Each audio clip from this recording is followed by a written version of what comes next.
Alors que nous sommes au mois de juillet 2026 et que pour la plupart vous êtes en train de bronzer ou en train de vous promener en pleine forêt, j'ai bien envie de vous dire que vous avez beaucoup de chance, hein. Dans ce cinquième épisode de Plus de Rétro, on va vous emmener à l'usine. Alors, pas de panique, je ne parlais pas de l'usine telle que vous la connaissez, nous allons évoquer cette usine à multiples facettes, telles que sont les jeux télé. Préparez-vous à replonger dans le juste prix, la roue de la fortune, tout ne veut prendre sa place ou encore. Question pour un champion.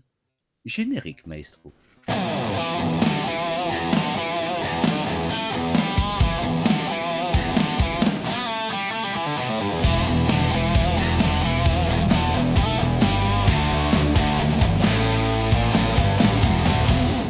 Et pour ce cinquième numéro, que oui, les jeux télévisés seront bien décortiqués sous un aspect très particulier. Je vous présente d'abord ceux qui vont m'accompagner pour ce dernier épisode de la saison, avec celui qui m'a accompagné tout au long de la saison sans jamais broncher. Et pourtant, il aura fallu du courage pour arriver jusque-là.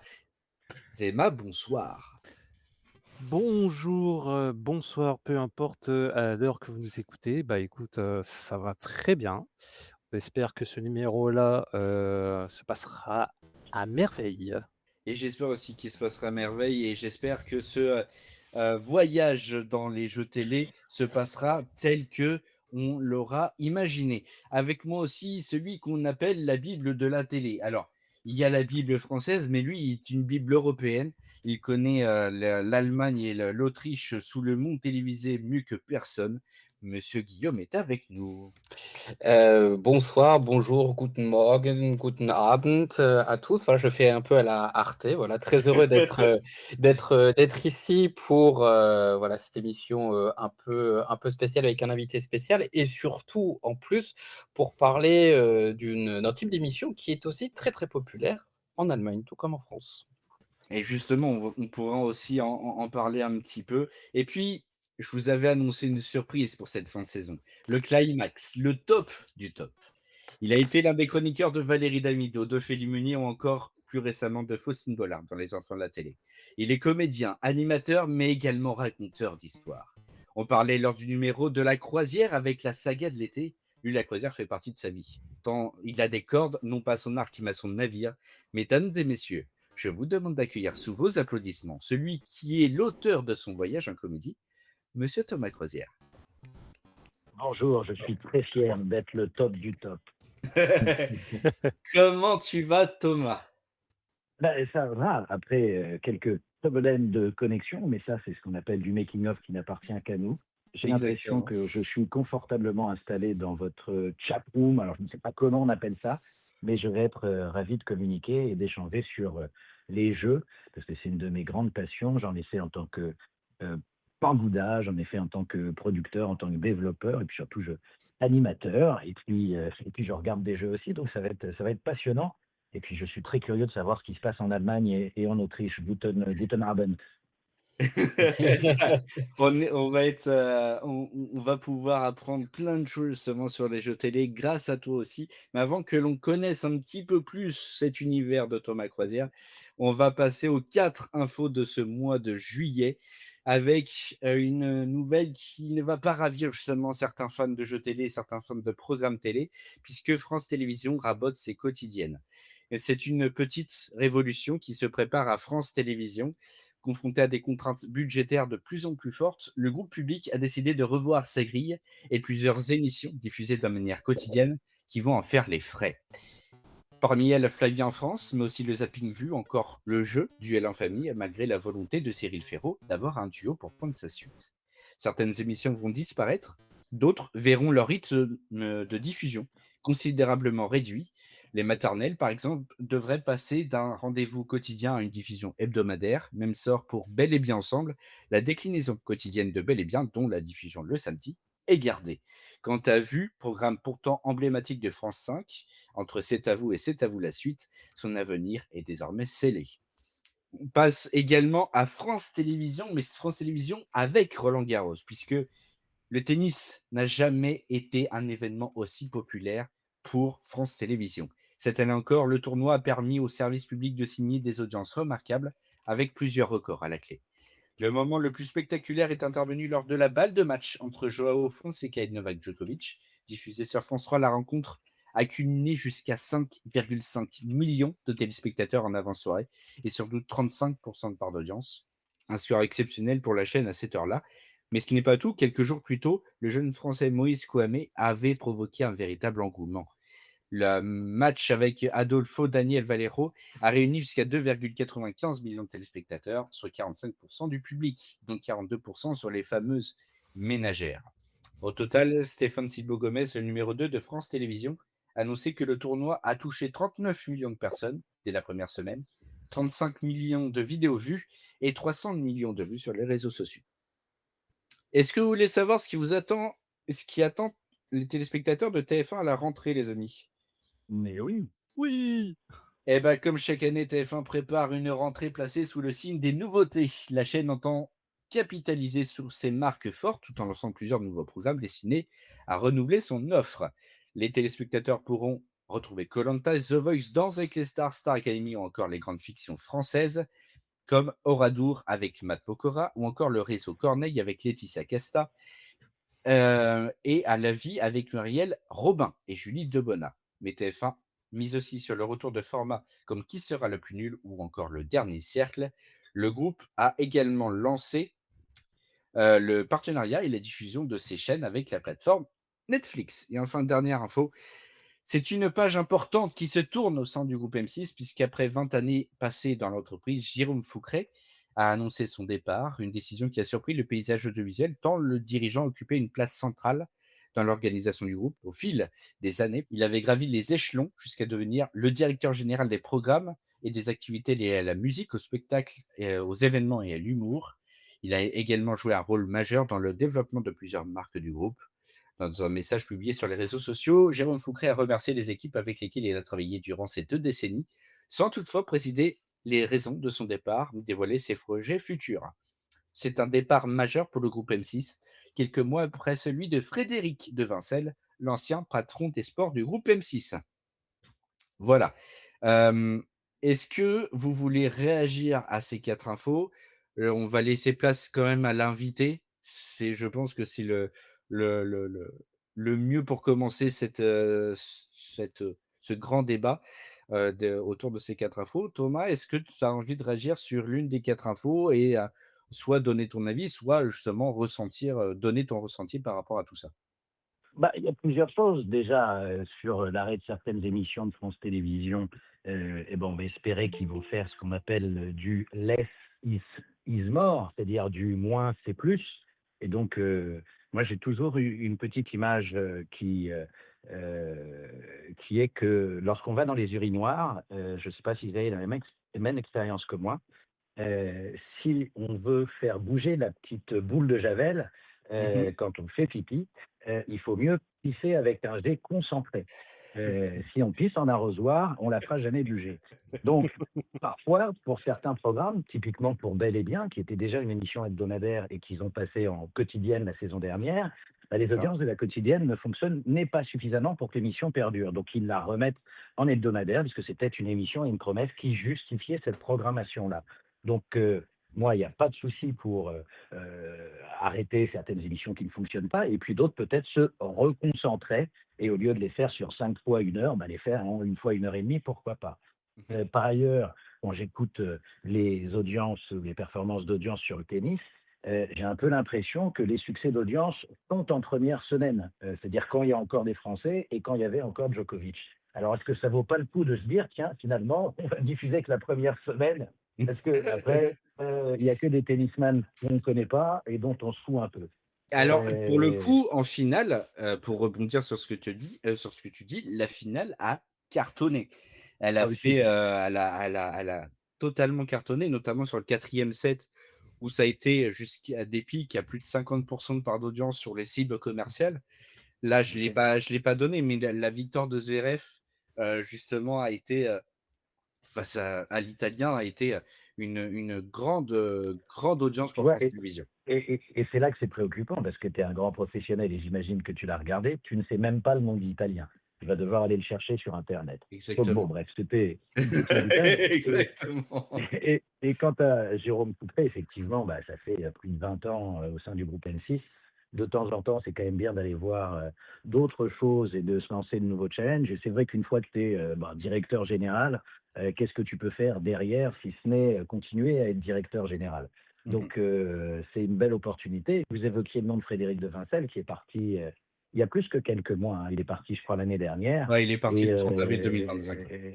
lui, quand il est parti, bah, derrière, on a vu qu'il s'occupait de la chaîne, de football, Ligue 1+, je crois et donc c'est, Mmh. une expérience, professionnelle, exceptionnelle. Donc souhaitons à Jérôme Pucret, les mêmes succès et je suis curieux de voir, ce sur quoi il va rebondir puisque j'ai eu la chance de le croiser un petit peu dans mon parcours professionnel aussi.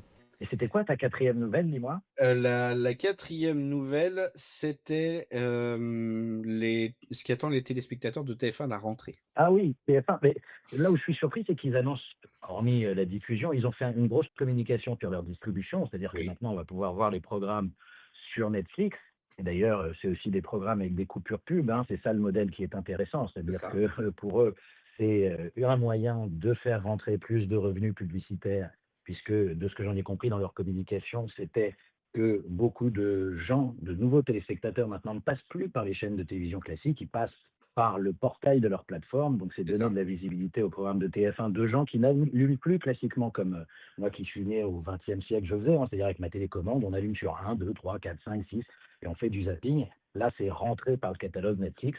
En revanche, en termes de nouveaux programmes, je trouve qu'il n'y a pas grand-chose. C'est comme vous l'avez dit, c'est du renouvellement de marque, hein, que ce soit qui Oui. fera le plus nul, qui a été le succès inattendu l'année dernière, une nouvelle mouture All-Star de koh. Je trouve au final que on a l'impression que le travail est fait sur la distribution plus que sur la création.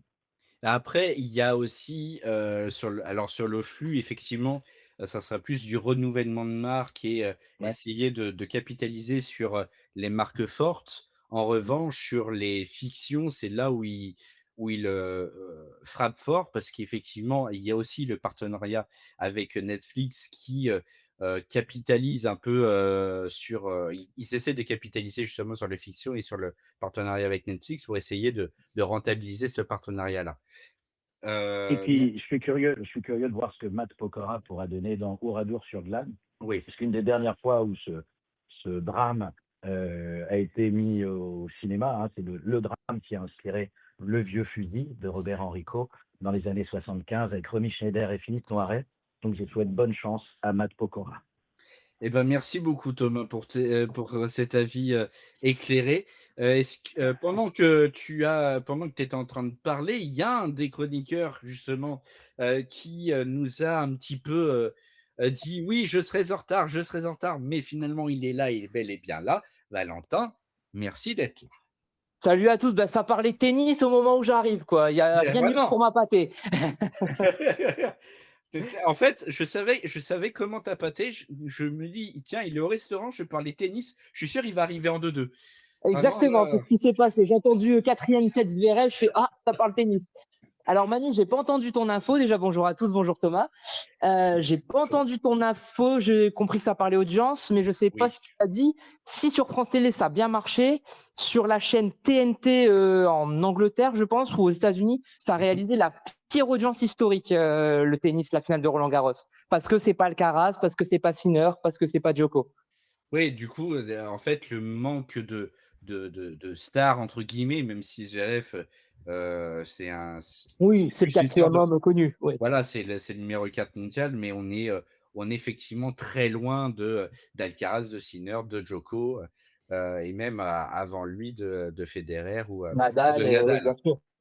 Donc Et voilà. puis, Zverev, c'est quand même un petit peu compliqué puisqu'il a cette affaire de violence conjugale qui lui colle aussi à la À peau la peau, oui. et qui fait que même en cas de victoire, on a du mal à se réjouir si tout cela est avéré.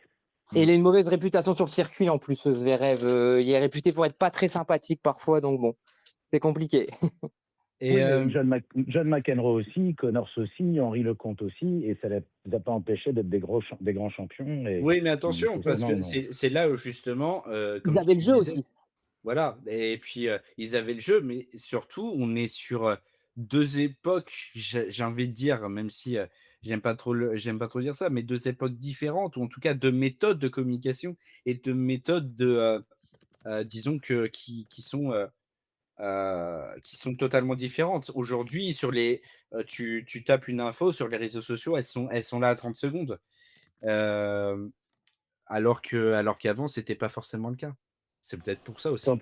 Vous êtes en train de me dire que je suis vieux, c'est ça? Non, quand même pas. Oui, mais c'est comme ça que je le vis. Je vous remercie pas et je me tais. Est-ce que, Guillaume, tu as envie de réagir à ces 4 informations? Oui, principalement à celle, mais on en avait déjà parlé, lors de la précédente émission, du fait que, comment dire? France Télévisions ainsi que d'autres services publics en Europe, réduisent, la voilure justement au niveau, d'émissions, quotidiennes ou même de fiction, par exemple et donc, en tout cas, ça se confirme que, France Télévisions est également touchée, à ce niveau-là et d'ailleurs je suis assez curieux de voir ce que ça donnera aussi au niveau, des, fictions, en Mmh. l'occurrence et par rapport au tennis, ben, justement, comme, c'était un Allemand qui était en finale puisque Zverev, est allemand, les audiences ont été relativement, bonnes de manière générale d'ailleurs pour Roland Garros. Alors j'essaie de retrouver le détail parce que j'ai plus le le chiffre sous les yeux, mais c'était une très, très bonne audience pour Roland Garros et le fait justement que, Zverev, ait un très bon parcours durant la compétition,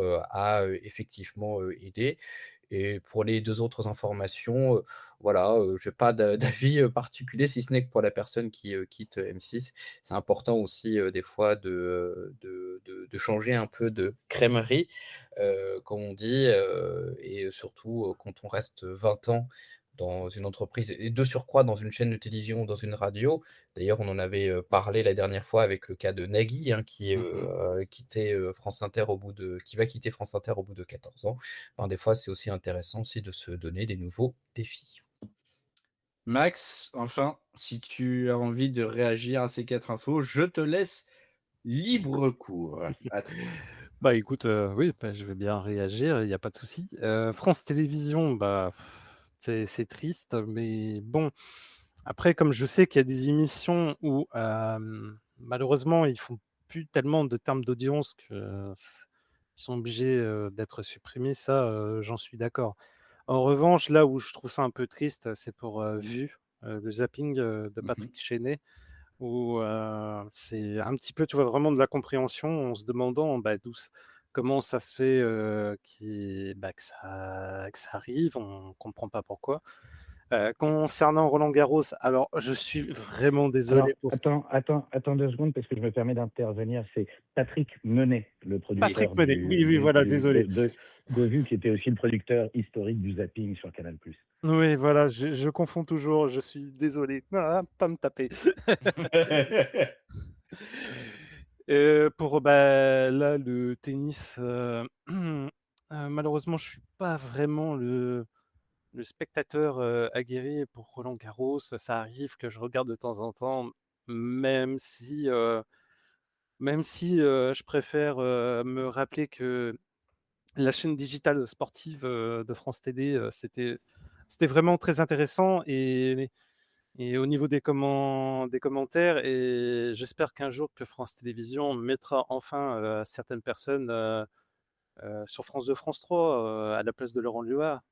Laurent Heu, Luyat, ouais. Mmh. Laurent Luhat, oui et pour TF1, je suis très curieux parce qu'il y a des choses qui m'intéressent. J'ai vu qu'il y a McFly et Carlito qui vont rejoindre TF1 pour un jeu pour un qui ressemble à un mini golf un petit peu fun, un C'est peu ça. comme, ce qui se fait sur YouTube et Twitch et j'ai entendu, il y a une célèbre émission, anglaise, qui est diffusée sur Channel 4, Taskmaster, que je connais rapidement, qui est très sympathique.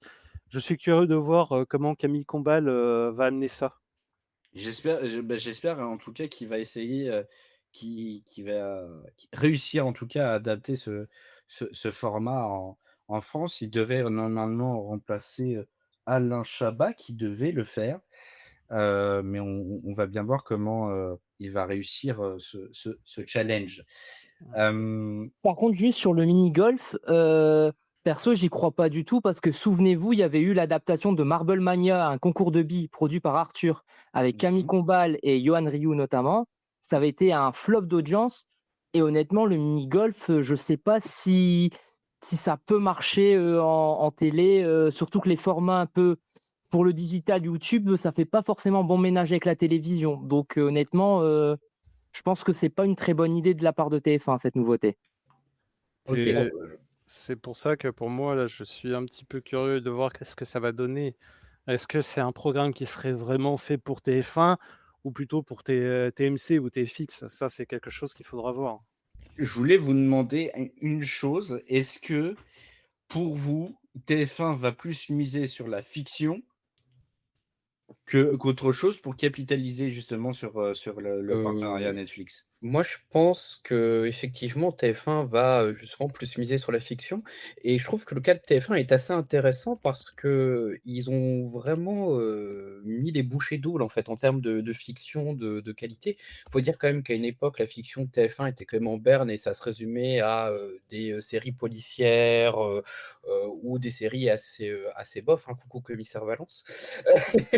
Mais, bon, j'ai pris le pire exemple. Mais je trouve que c'est intéressant de voir que TF1 se met en fait aussi au niveau finalement de chaînes de télévision européennes et on peut parler de ITV qui elle a une très, très grande expérience en la matière et qui vend, d'ailleurs beaucoup de ses, fictions qui ont été pour en partie, diffusées aussi, en France et donc je pense que ouais, TF1 va, grâce à ce partenariat un peu plus aussi, miser et surtout avoir aussi une plus-value en termes, éventuellement de distribution, à, l'international, de ces fictions qui, je trouve, dans leur grande majorité, pour les dernières, sont, assez de qualité et je suis d'ailleurs assez impatient par rapport aux radios sur Urban. Mais je suis en train de penser à ça parce qu'en plus, avec le partenariat Netflix et tout, comme tu parles de ITV, je rappelle que ITV Studio est en vente actuellement. Donc, moi, je me pose, un petit peu la question, est-ce que TF1 n'aurait pas des ambitions pour les racheter? Ça reste à voir. Ah, ça reste à voir aussi, mais je pense que vu le contexte, je ne suis pas sûr. Ou en tout cas, essayer de, pourquoi pas, Banniger, essayer de récupérer, ITV pardon, Studio. Est-ce que je peux me permettre d'intervenir sur le mini-golf? Oui, il y a pas de Parce que souci. c'est pas un programme YouTube, hein, en fait, hein, c'est un format qui s'appelle Olé Molé Mini Golf. C'est un programme qui vient d'Australie et en fait, ça a été racheté, bah, justement en Allemagne par Prime Video. Ça va se faire, en Angleterre. C'est en train de se tourner au Portugal. C'est Fremantle qui s'en occupe et ils ont produit un énorme hub, c'est-à-dire un studio, pour que toutes les productions, un petit peu comme Fort Boyard ou, Total Mmh. Wipeout en son temps. Donc c'est vraiment un programme très ambitieux, un comedy game, un petit peu comme Ninja Warrior aussi d'ailleurs. Donc l'ambition n'est pas d'adapter un format internet, ce qui était le cas pour le coup avec les Marble, Run, là, les courses de De billes. billes. Donc là vraiment c'est quelque chose qui se veut être, mouse costaud pour reprendre une expression de vieux, pour ceux qui connaissaient les pubs des petits Pinous. Donc il y a une grosse ambition de prime time, pour TF1 sur ce format. Oui, Après, il y avait aussi comme genre de ça, il y avait aussi le concours de trampoline avec, Christophe Beaugrand et Laurence Ah oui, Boccolini, je me Big souviens. Bones. Et il y avait eu le concours de plongeon aussi. Oui, Oui, Splash avec Estelle Denis, ouais. Splash, oui, qui nous a pas laissé que des bons souvenirs. Donc écoute, on va voir. L'avantage, c'est qu'on verra pas de gens en maillot de bain. Ça, c'est une bonne nouvelle. et on va continuer avec l'interview de l'invité et ça tombe bien parce qu'il y a une petite confrontation entre Thomas et Valentin. Valentin, lors du précédent numéro, tu as gagné le droit de poser quelques questions à Thomas. Valentin, je t'en prie, vas-y, c'est ton tour. Alors déjà Thomas, enchanté, ravi de vous poser quelques petites questions. Avec plaisir, Heu, Valentin. alors bon, moi je vous ai connu à l'époque de ça remonte il y a 10 ans, peut-être que vous en avez parlé tout à l'heure. C'était, Il y a que les imbéciles qui ne changent pas d'avis. L'émission éphémère de Valérie Damido sur M6, diffusée le Oui, samedi après-midi. Je voulais savoir ouais. déjà quel souvenir gardez-vous de l'émission avec Valérie Damido? Est-ce que vous êtes toujours en lien avec elle et la bande? Alors j'en garde un excellent souvenir parce que moi, j'avais jamais fait ça et et j'avais eu la chance d'avoir autour de la table des gens que j'apprécie beaucoup, comme Patrice Carmouze, que moi je regardais tout gamin dans Ciel Montmardi, et donc se retrouver une vingtaine d'années plus tard autour de la table avec ce monsieur qui est pour moi une légende de la télévision et qui a tellement d'anecdotes et tellement de culture et de choses intéressantes à raconter, bah, c'était un honneur. Et puis autour de la table, il y avait aussi des gens comme Juliette Arnaud, que j'ai retrouvé quelques années plus tard à la radio sur France Inter, ou Émilie Mazoyer, qui est en ce moment sur Ici à la radio, qui est une passionnée et passionnante quand elle parle de pop culture et de rock. Donc déjà, bah, j'en garde de très bons souvenirs de la bande. Et puis en chef de bande, il y avait Valérie, que je trouvais très intéressante en chef de bande, battleuse, gouailleuse. Et elle sortait un petit peu du programme qui avait fait sa célébrité, hein, qui s'appelait Des Échos. Et donc, elle était dans un rôle différent. Après, ce qui m'a beaucoup surpris, c'est que ce talk show, donc cette émission un peu magazine et un peu discussion, a été programmé le samedi après-midi à 17h30 sur M6. Et ce qui est très marrant, c'est que l'histoire est un éternel recommencement. Parce que 10 ans plus tard, je me suis Bien. retrouvé un peu dans la même configuration, mais Valérie Damido s'était transformée en Ah, Ophélie Ophélie Meunier. Meunier. Voilà, dans La Grande Semaine. Et les 2 émissions d'ailleurs étaient très bien produites par 2 sociétés de production très différentes. La première, c'était produit par Alexia Laroche-Joubert et un garçon qui s'appelle Benjamin Dubois. Et la seconde était produite par la société de Régis Lamanaroda et c'était Marie Yaldine Girard qui s'en occupait. Et quelles que soient leurs compétences et quelle que soit leur qualité, malheureusement, je pense que la programmation du samedi après-midi est très casse-gueule parce que comment installer un nouveau rendez-vous un samedi après-midi à 17h30. Et donc, je pense que même cause, même conséquence, c'est-à-dire même programmation, même à la fin, échec, on va dire. Hein, parce que, alors, on a fait 10 émissions, je crois, de Yak mes imbéciles. Pour la grande semaine, on a fait une saison et demie.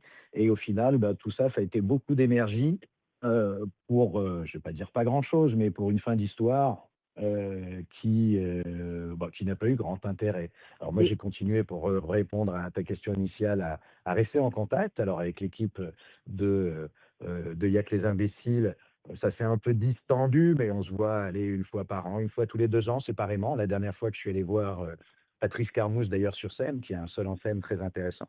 Et puis pour l'équipe de la Grande Semaine, ça c'est un peu plus récent. J'ai même fait un gros godet chez moi la semaine dernière où on s'est retrouvé une petite dizaine de l'émission.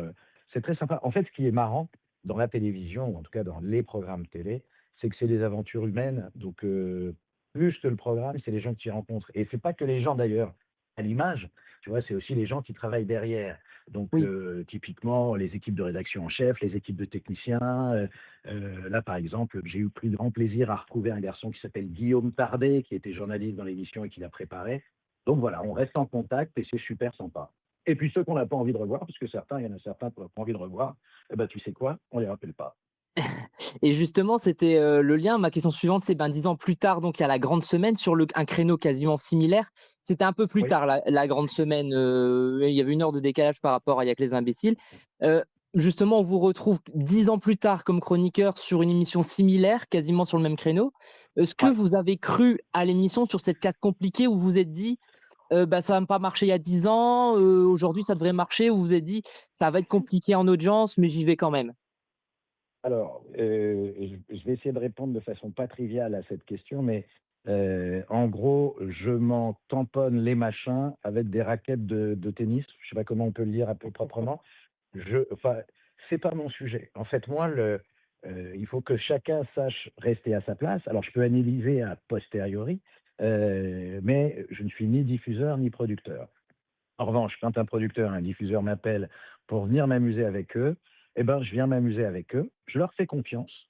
J'imagine que tous vont faire le meilleur travail possible, hein, parce qu'ils ont toujours intérêt à ce que les choses fonctionnent.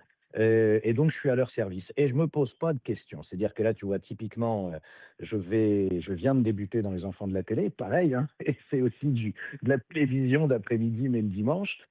Bon, ça, pour le coup, le programme est installé depuis plus longtemps.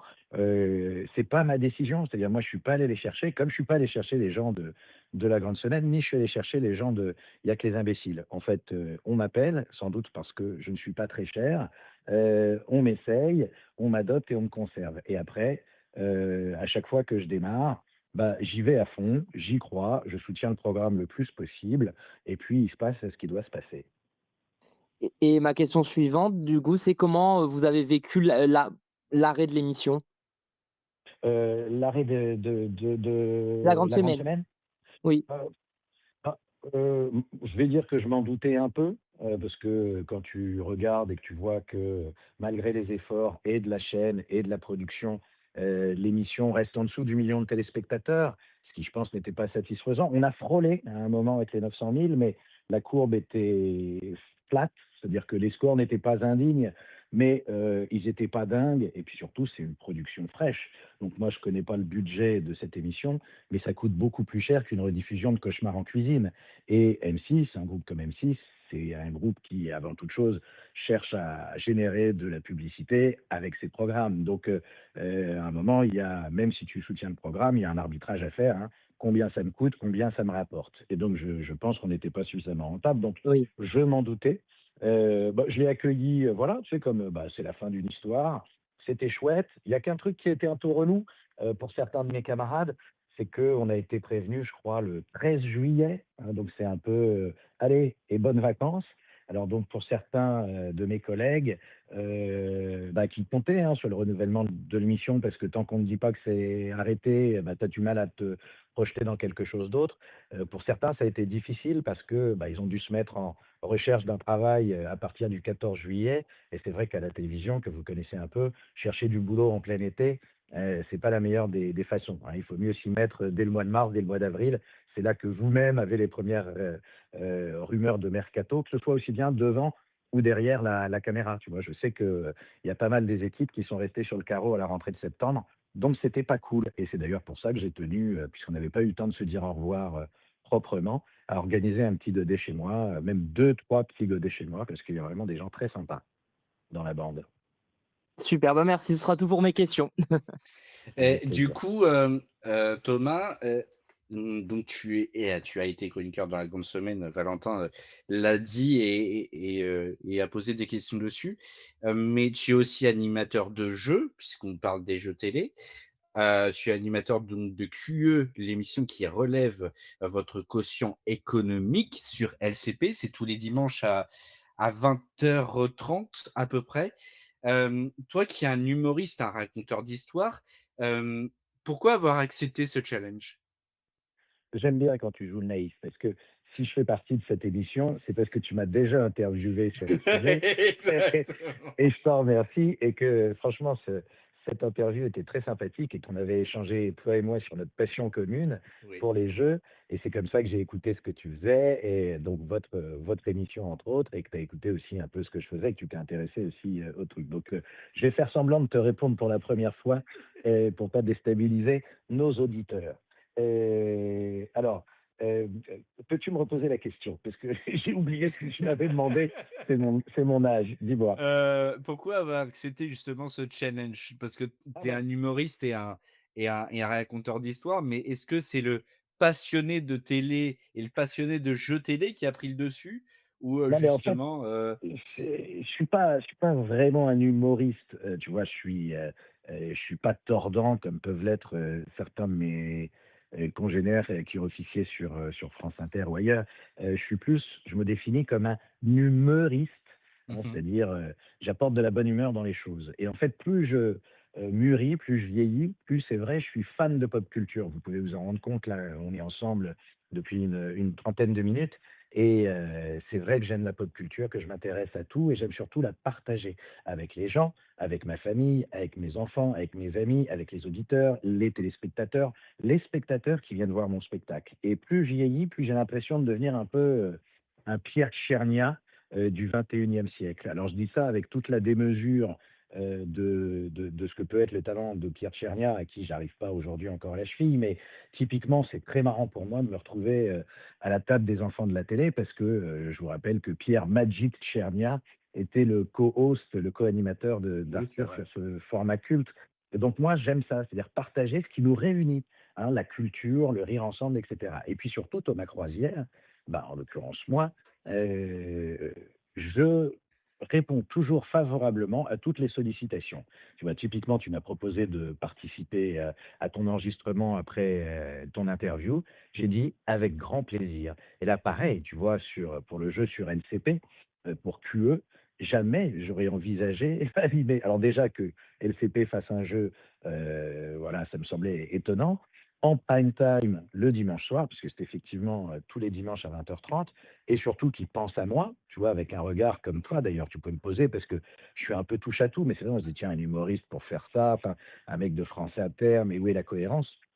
Mais en fait, ça s'est passé, très simplement, c'est qu'à la base, ils ont pas du tout pensé à moi. Alors pas du tout. Ils ont pensé à François-Xavier de Maison, je crois et François-Xavier de Maison parce que, heu, 1, il a de la notoriété, plus que moi, beaucoup plus que moi et 2, il a été fiscaliste, hein, il a souvent raconté Oui. son histoire de changement de vie et donc au moment des attentats du 11 septembre et donc il y avait une vraie logique à ce que, ce saltimbanque, qui a également des compétences économiques, anime ce jeu puisque c'est un jeu qui a une volonté de, vulgarisation et de diffuser, la culture économique. Mmh. François Xavier n'avait pas le temps de le faire et comme on se connaît, plutôt bien et en particulier parce que j'ai joué, mon premier spectacle dans le théâtre dont il s'occupait, qui est le théâtre de l'Œuvre, il a dit: «Mais vous devriez appeler mon copain Thomas Croisière, il a fait une école de commerce» et donc c'est plus par le prisme de l'école que j'ai faite, dont je suis diplômé depuis 30 ans, qui s'appelle, l'École supérieure de commerce de Paris, l'ESCP, que je suis rentré. C'est-à-dire que j'avais à la fois, un diplôme, d'études supérieures en économie et en gestion, et à la fois, des compétences, pour faire, le couillon, devant, une dizaine de caméras, orchestrées par le réalisateur, Ben Cap. Et puis pour boucler la boucle, hein, effectivement, moi, quand il y a une chaîne, en l'occurrence LCP et son directeur des programmes Nicolas Daniel et un producteur, en l'occurrence David Jacot, qui ont dit: «Bon, ben, on pense que c'est toi», je leur ai dit: «Bah, d'accord». Et en même temps, au fond de moi, je me disais: «Je suis pas très, très sûr». Mais il faut savoir rester à sa place. C'est-à-dire que si eux pensent que j'en suis capable, c'est que je dois en être capable. Et après, j'ai fait comme je fais d'habitude, j'ai fait mon effort le meilleur pour essayer de faire le meilleur job possible. Je sais que sur cette première salve, on a enregistré 10 émissions en un jour et demi. Bah, je suis déjà très fier, parce que j'avais jamais fait ça, de Mmh. réussir à enregistrer 10 émissions en un jour et demi, hein. Vous, vous connaissez bien les coulisses, mais c'est vrai que c'est un vrai tour de force, c'est épuisant. Et c'est aussi ça qui fait l'économie du jeu. J'imagine que vous en parlerez dans la deuxième partie de l'émission. Mmh. Mais pourquoi les chaînes programment des jeux? C'est parce qu'il y a aussi des vraies économies d'échelle. Je sais pas combien ils mettent en boîte de N'oubliez pas les paroles, mais je crois que c'est 12 par jour de tournage. Donc, Oui, ça ramène effectivement le et prix de l'émission, on en parlera dans la deuxième partie effectivement tu de vois? cette économie d'échelle et de cette usine à tournage, pour les jeux Ouais. télé et Et donc déjà là, je suis très fier d'avoir réussi à boucler ça et après les choses sont toujours, optimisables, on va dire. S'il y a une deuxième salle, il y a des choses que je vais changer, que j'ai appris à faire et cetera et j'ai l'impression, je vous en livre, alors c'est pas une vraie information parce que je suis pas le producteur, mais j'ai l'impression que le programme va revenir en septembre. et bah, c'était une de mes questions. Est-ce que tu penses que tu va revenir pour une deuxième saison? Tu as répondu, heu Alors, le programme, maintenant, peut-être que la chaîne et le diffuseur vont changer d'avis, mais peut-être qu'ils vont prendre vraiment quelqu'un de compétent. Mais non, j'ai plutôt ça sent plutôt bon. et est-ce que ton expérience dans le développement des jeux télé, dans la production des jeux télé et même tu as été candidat à des jeux télé puisque tu Ouais, nous avais, livré, pour, toute la télé donc avec, lequel on a fait une interview ensemble que tu avais été candidat pour le Big Deal et le jeu Sous vos applaudissements avec monsieur Jacques Martin, si ma mémoire est bonne. Hem première télé, ouais. et justement, est-ce que ces expériences-là, ces multiples expériences t'ont permis de mieux te plonger dans le costume de l'animateur télé? Bah, en tout cas, ça m'a permis de me rappeler, tu sais, c'est comme d'habitude, quand à un moment tu es patron d'une boîte, ce qui a été mon cas, Mmh. j'essaye de ne jamais oublier le fait qu'avant ça, j'ai été stagiaire et comment tu vis l'angoisse du stagiaire qui cherche un stage, qui n'en trouve pas, puis qui après cherche un boulot et puis c'est compliqué. Donc là, pareil, en ayant été déjà candidat, et en regardant et en ayant vécu comment, Lagaffe ou Jacques Martin m'avaient mis à l'aise et ils avaient été remarquables là-dedans, hein. Il faut mesurer ce qu'étaient ces stars-là quand j'ai été candidat chez eux. c'était il y a 30 ans. Moi, quand monsieur Lagaffe, est venu nous parler, on était 3-4 candidats dans le petit hall d'entrée et il nous a consacré à chacun une petite minute pour dire une blague, prendre une info, nous mettre à l'aise pour qu'on arrive en plateau détendu. Et ben moi, j'ai essayé de faire pareil avec les candidats qui étaient dans l'émission, qui étaient des étudiants, qui avaient une vingtaine d'années. C'était très intimidant, ce Ouais. dispositif-là. Donc, effectivement, je me suis souvenu que moi, j'avais trouvé ça génial que ces gens-là viennent me parler d'abord en me disant 2-3 petites blagues, 2-3 petits trucs. Et puis, je savais aussi que, tu vois, j'allais voir sur la journée de tournage plus d'une vingtaine de personnes, enfin, de candidats. Plus tu rajoutes le panel, ça fait 40 chefs d'entreprise.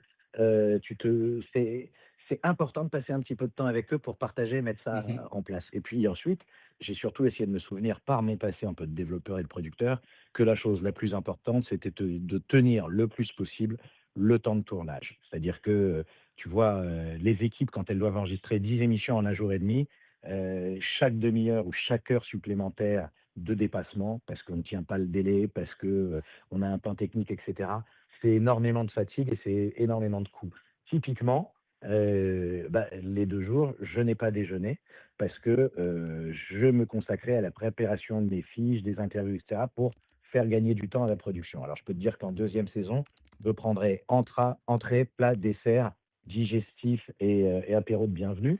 Mais, là, je voulais absolument que cette première salle se passe bien. Et est-ce que, est-ce que Max ou Guillaume, vous pouvez, poser toutes les questions que vous voulez aussi à Thomas? Je vois que Guillaume a désactivé son micro, tu peux y aller. Oui, alors, pour éviter d'avoir des bruits parasites, ma petite question, c'est, pour Thomas. Quel a été, comment dire, ton concept de jeu ou du moins le jeu TV le plus fou que tu aies pu voir en France ou même, à l'étranger? Parce qu'il y a des choses qui sont un peu folles des fois et alors qui fonctionnent ou qui fonctionnent pas, hein, en fonction, de plein de facteurs. Mais oui, quel est le jeu TV le plus fou ou le plus loufoque que tu aies pu, voir dans ceux que tu as vus? Alors, le jeu télé le plus fou, alors je ne l'ai pas vu, mais je l'ai développé, et j'ai jamais réussi à le vendre malheureusement. Est-ce que vous voulez que je vous pitche un jeu que j'ai essayé de faire, que j'ai essayé de vendre à justement Frédéric de Vincel, que vous avez évoqué tout à l'heure? Est-ce que vous voulez Allez-y. que je vous le Avec pitch? plaisir. Ah, mais avec plaisir. Eh bien, à l'époque où, il y avait vraiment la mode des talent shows, des talent quest, hein, qui pouvaient être aussi bien, La Nouvelle Star, Incroyable Talent ou alors L'inventeur de l'année. C'était, vers les années 2006-2007. Il y avait quasiment que ça.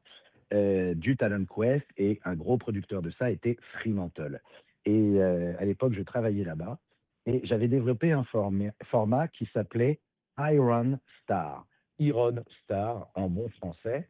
Et mon pitch était le suivant, tout le monde ne sait pas chanter, tout le monde n'a pas un incroyable talent, tout le monde ne sait pas inventer des choses. En revanche, tout le monde repasse. Et donc, l'idée, c'était de faire un pardon, ça me fait rire parce que je l'ai vraiment pitché, j'ai fait une bande annonce et tout, un concours de repassage.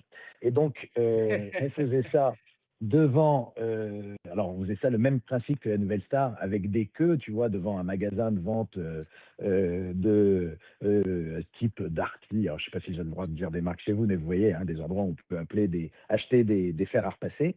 Les gens venaient là et il y avait plusieurs choses, à la fois la qualité du repassage et aussi, de la note artistique. Je ne savais pas si vous avez fait ça, mais il y a eu des concours de repassage.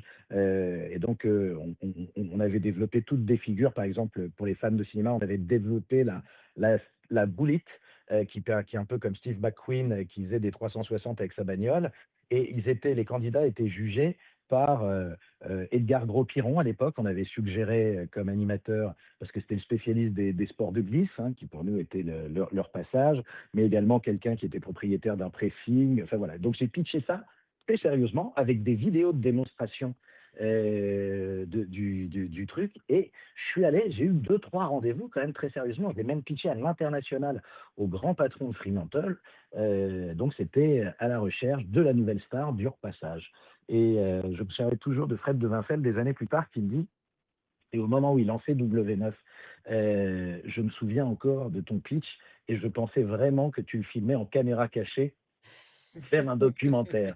Donc voilà, ça c'était le projet le plus fou que j'ai développé et qui a jamais vu le jour. Et dans les projets que j'ai développés et qui ont vu le jour et dont je suis très fier, il y a un format qui s'appelle Take Me Out, que j'ai d'ailleurs pas développé tout seul. Il y a Thomas Hill, vous savez, l'animateur Ah, oui. désormais qui à l'époque travaillait au développement de Fremantle.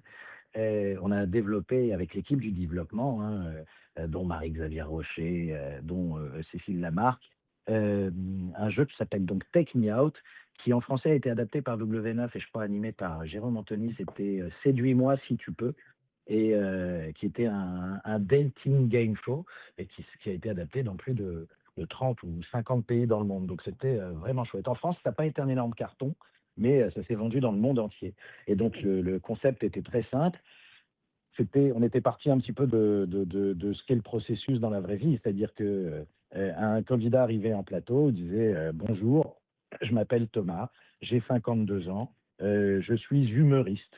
Et puis là, on avait 30 célibataires qui étaient derrière des pupitres lumineux, et rien que sur mon physique ou ce que j'ai dit, eh ben, ils décidaient d'éteindre leur pupitre s'ils n'étaient plus intéressés. Hein, ce qu'aujourd'hui on appellerait un swipe à gauche. Ou un swipe à droite. Quand on élimine quelqu'un, fait un swipe à droite. Ça fait très longtemps que je suis plus allé sur Tinder. C'est le swipe à droite pour ça, pour liker quelqu'un, oui, effectivement. alors, donc là, c'est le swipe à gauche pour te virer. S'il n'y a plus personne, bah, tu repars tout seul. S'il y a encore des gens, tu passes à la deuxième étape. La deuxième étape, c'était, par exemple, ben, moi, j'ai un talent particulier, tu fais ton talent. Je chante très bien Andrea Bocelli. Puis bon, s'il y a des gens que ça émeut, tu vois, bon, ils restent. Puis s'il y en a qui détestent parce que tu chantes comme une flacelle, c'est fini. Puis après, tu avais un témoin de vie. Et puis, par exemple, ta mère qui disait, eh ben, moi, j'aime beaucoup Thomas, il est formidable, il vient manger chez moi tous les dimanches un petit poulet parce que c'est un fils exceptionnel. Alors, toutes les femmes traumatisées par les fils à maman, bon, bah là, quitter le jeu. Donc, c'était un petit peu comme la vraie vie, c'était une sorte de tournée manège réactualisée. Donc voilà, pour répondre à ta question originellement, I Want Star, à la recherche de la star du repassage. Et un jour, je pense que j'irai repitcher un autre qui s'appelle Take Me Out. Voilà. Et juste pour séduis-moi si tu peux, si je me souviens plus, c'était mix, c'était des fois des hommes ou des femmes, ou c'était que des femmes? Alors, il y a eu toutes les formules. Il y a eu des formules hommes-femmes, il y a eu des formules hommes-hommes. Tout a été décliné un Oui, petit ah peu oui, ça me partout. parle. Ce En ce qui en ce qui France je crois que ça a été fait que, hommes-femmes. Oui, je suis plus sûr parce que je ne l'ai pas produit chez Fremantle parce qu'on l'a d'abord, c'est ce qui est fou, c'est que c'était une idée originale française. La première vente s'est faite en Australie, puis après ça s'est fait, et c'est ça aussi la puissance d'un groupe international, hein, ça s'est fait aux Pays-Bas, puis c'est arrivé en Angleterre et c'est arrivé en France, mais 2-3 ans plus tard, alors que c'était une idée originale française, qu'on l'avait pitché en France et que toutes les chaînes de télé l'avaient refusé. Mais le ce qui succès à ce qui l'international fait que c'est revenu sur M6 après. ce En qui ce plus, qui c'était ce l'époque qui de Next aussi, enfin, c'était cohérent avec l'époque de Next. Et exactement, Next qui était pour le coup dans une narration beaucoup plus moderne qu'un plateau de télé. Nous, on l'avait fait un peu en shiny floor, mais effectivement, Next était un super programme que je regardais sur MTV. Moi, je le trouvais très sympa ce programme. Ce qui est assez drôle d'ailleurs à propos de Take Me Out, c'est qu'en fait, moi, le jeu, moi, je le connais parce qu'il est, diffusé encore en Allemagne et ce qui est assez cocasse, c'est que, ben, il y a une nouvelle salve d'émissions qui a débuté il y a quelques jours, en fait, sur, RTL, donc qui est une chaîne, du groupe RTL, en l'occurrence c'est vrai que là-dessus, c'est un concept qui fonctionne, assez bien en Allemagne et où il y a eu effectivement, différentes déclinaisons et l'émission est diffusée, je crois, depuis 2019-2020 et elle fonctionne, relativement, bien et je suis déjà, oui, tombé à plusieurs reprises dessus, en zappant sur RTL et le concept est, je trouve, comment dire? Intéressant et change, un peu, on va dire, des émissions de dating qu'on a l'habitude de voir et un peu de la caricature des fois qu'on peut avoir comme dans Next qui aussi bien le programme soit culte, était un programme qui avait tendance à beaucoup, m'énerver, en l'occurrence, à l'époque où ça passait sur Europe 2 TV ou sur, MTV. Oui, mais on sait quand on regarde Next que c'est très, très scripté, c'est très écrit. C'est-à-dire que les personnages sont quasiment des personnages de fiction et tu sens que c'est produit. On est à la limite de la fiction. Donc c'est pour ça que tout est un peu bigger than life dans ces programmes-là, à la différence de Take Me Out en général où on allait vers l'authenticité. Mais en tout cas, merci pour ces informations. Et Et, c'est un jeu français. Max, tu avais une question. Oui, j'ai une question, Thomas, j'entendais, tu vois, tu parlais de concept et tout. Et ça me refait tellement penser à quelque chose. En fait, déjà, ce sont 2 questions. 1re question, c'est surtout le concept. Est-ce que tu as déjà vu des concepts assez fous par d'autres personnes où tu te dis, par exemple, toi, non, ça, on ne produit pas, on ne pourrait pas et tout. Et puis la 2e question, ça me fait repenser à quelque chose, un documentaire qui était passé sur France 2, Le jeu de la mort. D'après toi, dans quelle limite, par exemple, une chaîne de télévision ou des producteurs pourraient aller dans le jeu télé, ou quelle limite il faudrait pas franchir? Alors là, c'est des très, très grosses questions que tu me poses. La première sur les choses les plus folles. Les choses les plus folles, de toute façon, tout peut se pitcher. La question, c'est est-ce que tu vas trouver un client? C'est-à-dire qu'après, qui, va adhérer à ton idée en se disant: «Tiens, je vais réussir à le faire exister, à le commercialiser, ça m'apportera soit de l'image, soit de l'audience». Typiquement, tout ça, ça évolue avec le temps. Qu'est-ce que c'est que la folie? J'imagine que tu aurais pitché, Drag Race il y a 40 ans à l'ORTF, ça n'aurait jamais vu le jour. En revanche, Mmh. aujourd'hui, c'est un programme qui fait sens. Je pense qu'aujourd'hui, tu viendrais pitcher les Shadocks, ça ne se ferait jamais, alors qu'à l'époque, ça s'est fait. Donc la folie dépend un peu de l'époque et des codes. Quant au jeu de la mort que tu évoques, et moi ça me rappelle un film qui est remarquable qui s'appelle, Le prix du danger, hein, si j'ai bonne mémoire, Oui, Oui, avec, oui, Yves c'est ça. Robert. avec Michel Piccoli, et Gérard Lanvin, hein, c'est bien ça. Comment te dire que, je pense que la dystopie, à chaque fois, on se dit: «Tiens, on va arriver dans 1984. Tiens, on va arriver dans, comment s'appelle le film avec Tom Cruise où ils essayent d'arrêter les crimes avant qu'ils ne se produisent?» Minority Report. Voilà, tiens, on va arriver dans Mini Report. Donc tiens, oui, un jour, je pense effectivement qu'on arrivera dans Hunger Games ou Battle Royale. Et je pense pour le coup que, être diffuseur ou être producteur, c'est aussi être responsable. Donc c'est de choisir les thèmes dont on va parler, comment on va en parler. Quand tu vois que, typiquement, sur, des chaînes internet, ou sur des vidéos, en ligne, il y a des gens qui sont morts pour faire du buzz, pour faire du jus, on est effectivement là. Et donc après, ça repose sur la conscience à la fois, parce qu'être producteur et diffuseur, c'est être responsable de quel sujet on parle et comment on met soit la vie en danger des gens ou pas. D'ailleurs, il y a eu dans des tournages des émissions de télé, il y a eu des gens qui sont disparus, mais ce n'était pas le but de la production. En revanche, quand on regarde Hunger Games, je pense qu'un jour, Hunger Games existera pour de vrai, comme les gladiateurs, dans la Rome antique, et c'est pas très rassurant parce que, je serais un très mauvais candidat de survie. Je pense qu'au bout de 5 minutes, je suis le mec qui explosera. Voilà. Pe pe Petite anecdote rapide par rapport au prix du danger. Il y a, la version allemande, du film qui est sortie. C'est Yves Boisset qui a fait le film, non? C'est Oui, ça? oui, c'est ça, c'est Yves pardon, pas Yves Robert, Oui, oui, Yves c'est ça, parce Boisset. que j'ai entendu Yves Robert, c'est pour moi Oui, c'est Yves Boisset. c'est moi qui ai qui ai trompé Yves Boisset. Et il y avait une 1re adaptation en télévision, au tout début des années 70, et on va dire que je connais bien c'est le sujet puisque, en fait, j'ai un ami qui a travaillé, qui fait une recherche, en fait, sur, la version allemande du film, et OK. qui s'appelle, Das Millionenspiel, et qui avait été diffusé à l'époque à la télévision. C'était un film de télévision, pas un film de cinéma. Et le plus cocasse, c'est que le rôle titre, donc le rôle du présentateur qui est dans la version française, donc de Yves Robert, est joué par, Michel, Yves Piccoli. Boisset. Yves Boisset, oh là là, j'ai les problèmes avec Yves Robert, Yves Boisset, pardon. En l'occurrence, en fait, est joué par un vrai animateur télé, et surtout, en fait, l'animateur le plus populaire, en fait, à l'époque, en Allemagne de OK. l'Ouest, qui, comment dire?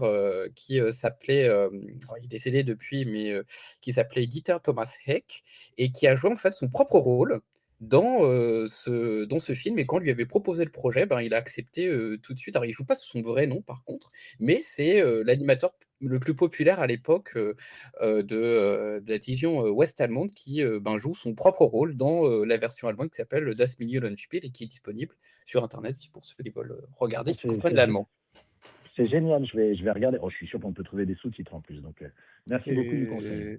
Et je suis en train de penser à ça aussi. Bon, mais il y a aussi le prix du danger. On oublie aussi sa contrefaçon américaine, The Running Man. Alors oui, après, il y a aussi plein de... alors, il y en a certains qui disent que c'est adapté d'une nouvelle de Stephen King, que ça n'a rien à voir. Enfin bon, après, c'est une idée et je suis certain que nos amis développeurs de jeux dans tous les grands groupes internationaux ont déjà réfléchi à des formats sur lesquels la vie de l'homme était en danger. C'est tellement tentant, tu vois. Et il y en a eu un remake dernièrement de The Running Man là, qui vient de sortir, hein, c'est ça, enfin qui est sorti l'année dernière et qui n'a pas bien marché. Donc oui, c'est beh, comme il y a certaines téléréalités aujourd'hui où tu te dis: «Non, mais c'est pas possible de mettre en lumière, des gens comme ça». Moi, je sais pas ce que vous avez pensé de Frenchy Shore. Moi, c'est un programme, alors que j'ai pris un plaisir malsain à regarder, mais en tant que producteur, je l'aurais jamais fait. Je sais C'est pas quel est votre avis? c'est vrai que je suis assez d'accord là-dessus, mais j'ai l'impression en fait que, comment dire? La France, par rapport à d'autres pays, je pense notamment à la Grande-Bretagne, a été, comment dire? Assez préservée, d'un certain nombre de concepts, alors pas forcément que de jeux, mais de télé-réalité, à relativement, comment dire? Problématiques, pourrait-on dire, pour, Vache, certaines ouais. questions. Et après Oui, oui, aussi, il me non. semble qu'il y a eu Squid Game. La série Squid Game, elle a été adaptée en émission pour Netflix, il me semble. Ils n'ont pas fait Alors, elle une Oui, sorte de était Squid Game. Squid Game, le jeu. mais il les tuait pas pour de vrai, Heureusement. malheureusement. Mais je vous le garantis, on réécoutera cette émission dans 30 ans. Je pense que Hunger Games, c'est pas de la dystopie, c'est de l'anticipation. Moi, je pense aussi. Je pense aussi que le concept, en tout cas, d'Hunger Games pourrait arriver à la télévision, effectivement. J'ai une dernière petite question rapide, Oui, parce qu'après, on va passer au grand événement. j'ai, une dernière question rapide pour Thomas. Quel a été justement, alors on a dû te la poser peut-être 20 000 fois, mais le ou l'un des jeux TV qui t'a marqué dans ton enfance ou dans ta jeunesse? Alors, ben, moi, il y a plusieurs jeux. Ben, j'ai tellement mangé de télévision. Moi, il y en avait un que je regardais, que je ne ratais jamais sur Canal+ en access, qui s'appelait Star Quiz. Alors, le Star Quiz, c'était une espèce de, comment dirais-je, bah, c'était très pompé sur Jeopardy. C'était animé par Philippe Risoli à l'époque, et j'ai adoré ce jeu qui était sur la pop culture. Et d'ailleurs, c'est comme ça que derrière, j'ai suivi Philippe Risoli quand il s'est mis à animer le Juste Prix avec son légendaire jeté de micro que je regardais tous les midis quand je rentrais de l'école. Et puis il y avait un autre jeu que j'adorais sur Canal+ qui s'appelait Les affaires sont les affaires, dans lequel il y avait d'ailleurs Gérard Hernandez, que j'aimais déjà beaucoup, avec l'Académie des Neufs. Alors là, on va voir que c'est un marqueur très générationnel, hein, je suis une vieille personne, mais l'Académie des Neufs, présentée par Jean-Pierre Foucault, cette espèce de morpion un peu à la grosse tête, j'adorais ce jeu. Et puis j'ai grandi avec un quiz qui était génial, un animateur, un des meilleurs animateurs de jeux de sa génération, si ce n'est le meilleur, Que le meilleur gagne, animé par Nagui. Je dois dire que moi, ça a fait la joie de mes années adolescentes avec des quiz de culture G. Donc voilà, j'en ai cité beaucoup, mais c'est vraiment parce que j'aime ça. Et puis moi, j'ai eu la chance de participer à Une famille en or, j'ai eu la chance de faire, bah, sous les applaudissements, vous l'avez évoqué, le Big Deal, 100 questions, même un jeu qui s'appelait, Ah! 24 et demi sur le cinéma. Enfin, j'ai fait plein, plein de trucs. Donc voilà, les jeux, c'est chouette et je trouve qu'aujourd'hui, ça manque un peu, de diversité, mais bon, ça reviendra. Qui Et, était et avec Thomas, Sophie Garrel d'ailleurs, des Affaires sont les affaires, qui est décédée Sophie récemment. Garrel, c'était formidable. C'est et, formidable, Sophie Garel, elle était géniale. et Thomas, toi qui parlais de Philippe Risoli et Star Quiz, je ne sais pas si tu as lu le dernier livre de Philippe Risoli où il revient sur ses années télé et il est vraiment passionnant. J'ai eu l'occasion de l'interviewer sur justement l'époque Star Quiz, Jeopardy, et le livre, Oui. il est rempli d'anecdotes. OK, bah, très bien, je vais le lire et je vais le dévorer et il parle de son licenciement de TF1, un Oui, petit peu, parce aussi. Oui, que ça a été une oui, vraie fêlure, hein. beaucoup de médias en ont parlé de cet extrait-là, mais malheureusement, c'est un peu ce qu'on retient, alors qu'il parle plein de choses dans le livre qui sont vraiment mais passionnantes pour les fans de télé comme nous. Eh bien, merci du conseil. Ce sera mon conseil de lecture pour l'été. Merci beaucoup. En tout cas, merci pour toutes ces réponses, Thomas. Je suis ravi que tu sois en notre compagnie. Je vous rappelle que Thomas de Croisière est notre invité et tout de suite, si vous le voulez Mais bien, embarque oui? je suis désolé, hein, n'hésite pas à me recadrer parce que je fais des réponses très, très longues et j'espère que je ne vous fais pas perdre trop de Mais temps, c'est hein. pas grave, j'ai reçu déjà au moins 3 ou 4 messages qui dit: «Osef le temps, on s'en fout, tu es passionnant en vrai». Mais vraiment, Ah bon, bah, c'est un merci. c'est un bonheur de t'avoir et on va pouvoir justement, profiter de cette culture-là et de ton puits de connaissances dans les jeux télé, pour parler justement de ces jeux télé avec, bien évidemment, le grand événement du mois sur cette usine à multiples facettes que sont les jeux télé.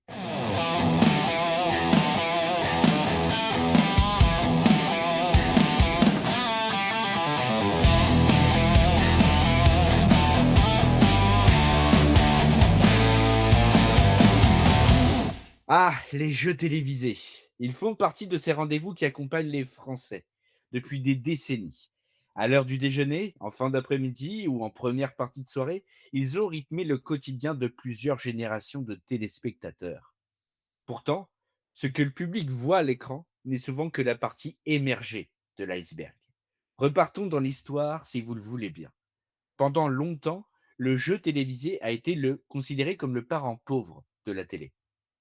Moins prestigieux que les grandes émissions de variété, moins noble que l'information ou la fiction, il occupait pourtant une place essentielle dans les grilles de chaîne. Très vite, les diffuseurs ont compris qu'un jeu pouvait devenir une formidable machine à audience, mais aussi une redoutable machine à rentabilité. Dès les années 80 et la diffusion de l'Académie des Neufs avec Jean-Pierre Foucault, puis Yves Lecoq, une nouvelle méthode de fabrication s'impose progressivement. Plutôt que de mobiliser des équipes chaque jour pour un seul numéro, les chaînes décident d'enregistrer plusieurs émissions à la suite, une pratique qui va devenir la norme et qui transforme peu à peu les studios en véritables chaînes de montage audiovisuel. Aujourd'hui, si on est loin du film Les temps modernes, on s'en rapproche un peu. Les chiffres donnent le tournis. Certaines émissions sont produites à un rythme qui rappelle davantage celui d'une usine que celui d'un plateau de télévision. N'oubliez pas les paroles pour enregistrer jusqu'à 12 émissions par jour. Tout le monde veut prendre sa place en met en boîte 6. Quant aux 12 coups de midi, plusieurs numéros quotidiens sont tournés lors d'une même session, au maximum 5. Derrière les sourires des animateurs et les applaudissements du public se cache une organisation millimétrée où chaque minute compte. Car enregistrer un jeu télévisé relève souvent du marathon. Plusieurs candidats et animateurs l'ont raconté au fil des années. Un certain Thomas Croisière a expliqué avoir terminé épuisé après l'enregistrement de 10 émissions en seulement 2 jours. Quant à Vincent Lagaffe, figure emblématique des années 90 et 2000, il a révélé que l'ensemble des primes d'une saison du Big Deal sur RMC Story avait été tourné sur une période extrêmement condensée et qu'il avait terminé rincé. Des journées interminables, des heures sous les projecteurs et une mécanique qui ne s'arrête presque jamais. L'époque des tournages tranquilles semble désormais bien loin. Mais le jeu télévisé n'est pas seulement une usine à tournage, c'est aussi une formidable usine à concept et à format. Depuis les débuts de la télévision française, les producteurs n'ont cessé d'imaginer de nouvelles mécaniques pour séduire le public. Des pionniers comme Télématch, Le Compte est bon, Le Jeu des 1000 francs, des chiffres et des lettres ont ouvert la voie à une multitude de programmes devenus cultes. Une famille en or, Le Juste Prix, Le Schmilblick, Sous vos applaudissements, ont marqué leur époque. D'autres ont choisi l'aventure et le grand spectacle avec la carte au trésor, Interville ou encore Fort Boyard, véritable institution du paysage audiovisuel français. Chaque génération a eu ses jeux de référence, ses règles apprises par cœur, ses génériques qui rentrent dans la tête. Certains formats ont disparu, d'autres ont été adaptés, modernisés, relancés, mais ont tous contribué à écrire une partie de l'histoire de la télévision. Et puis, il y a ceux que les jeux ont révélés, car ces émissions ont également été une extraordinaire fabrique de vedettes. Derrière chaque buzzer, chaque roue qui tourne, chaque épreuve se cache souvent un animateur devenu incontournable. On pense à Laurent Romeshko, Julien Lepers, Pascal Brunner, Evelyne Leclerc, Patrice Laffont, Marie-Ange Nardi, Olivier Mine, Olivier Chabaudot, Cyril Ferraud, Nagui ou encore Jean-Luc Reichmann. Tous ont trouvé dans le jeu télévisé un terrain d'expression privilégié. certains ayant construit l'intégralité de leur carrière. Au-dessus, plane également le souvenir de véritables monuments du petit écran. Guy Lux, Jean-Pierre Foucault, Philippe Risoli, Vincent Lagaffe ou encore Léon Zitrone. Ce dernier capable de passer du divertissement aux grandes émissions d'information incarnait à lui seul une époque où la télévision savait mélanger encore les genres avec une étonnante liberté. Mais c'est aussi une usine à champions. Depuis quelques années, on entrevoit Xavier, Cyprien, Émilien des 12 coups de midi, Marie-Christine et Vincent de Tout le monde veut prendre sa place, Enzo de Slam et j'en passe, on peut en citer plein. Car ces derniers sont devenus des vedettes à part entière d'un coup de projecteur et à coup de record. Le jeu télévisé a souvent été regardé comme un simple divertissement. Pourtant, derrière les lumières des plateaux, les jingles et les gains remportés par les candidats, se cache une véritable industrie. Une industrie capable de fabriquer des émissions à la chaîne, d'inventer sans cesse de nouveaux concepts et de révéler des personnalités qui ont marqué durablement l'histoire du petit écran. Une usine, certes, mais une usine qui continue de faire rêver des millions de téléspectateurs. Et sur ce coup-là, le compte est bon. Cette chronique est à retrouver en podcast détaché dès cet été. Et tout de suite, passons au grand débat de Plus de Rétro. On va se poser 4 questions ensemble. Y a-t-il eu le changement d'une ère avec les jeux télé, avec notamment le retour à la nostalgie? On va se poser la question de où est la création à la télévision avec les créations françaises. Pour la première partie, est-ce que quelqu'un veut commencer?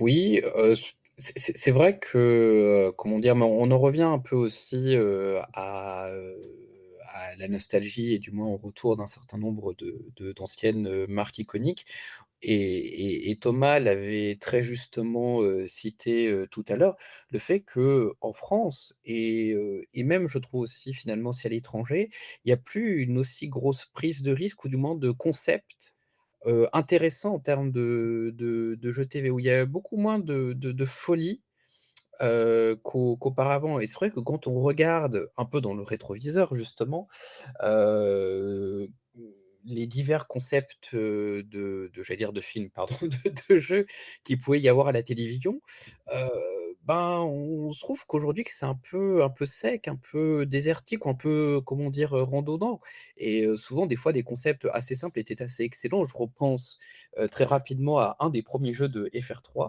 et je pense peut-être que Thomas peut-être le connaît de nom, qui était une des premières émissions présentées par Christian Morin qui s'appelait Altitude 10 000 et qui était un jeu qui était sponsorisé par Air Inter à l'époque, fin des années 70 et où en fait les candidats répondaient à des questions et ils devaient atteindre en fait, 10 000 mètres d'altitude dans un faux cockpit d'avion et c'était assez, comment dire, intéressant. Alors bon, après, il faut se mettre aussi dans le contexte de l'époque.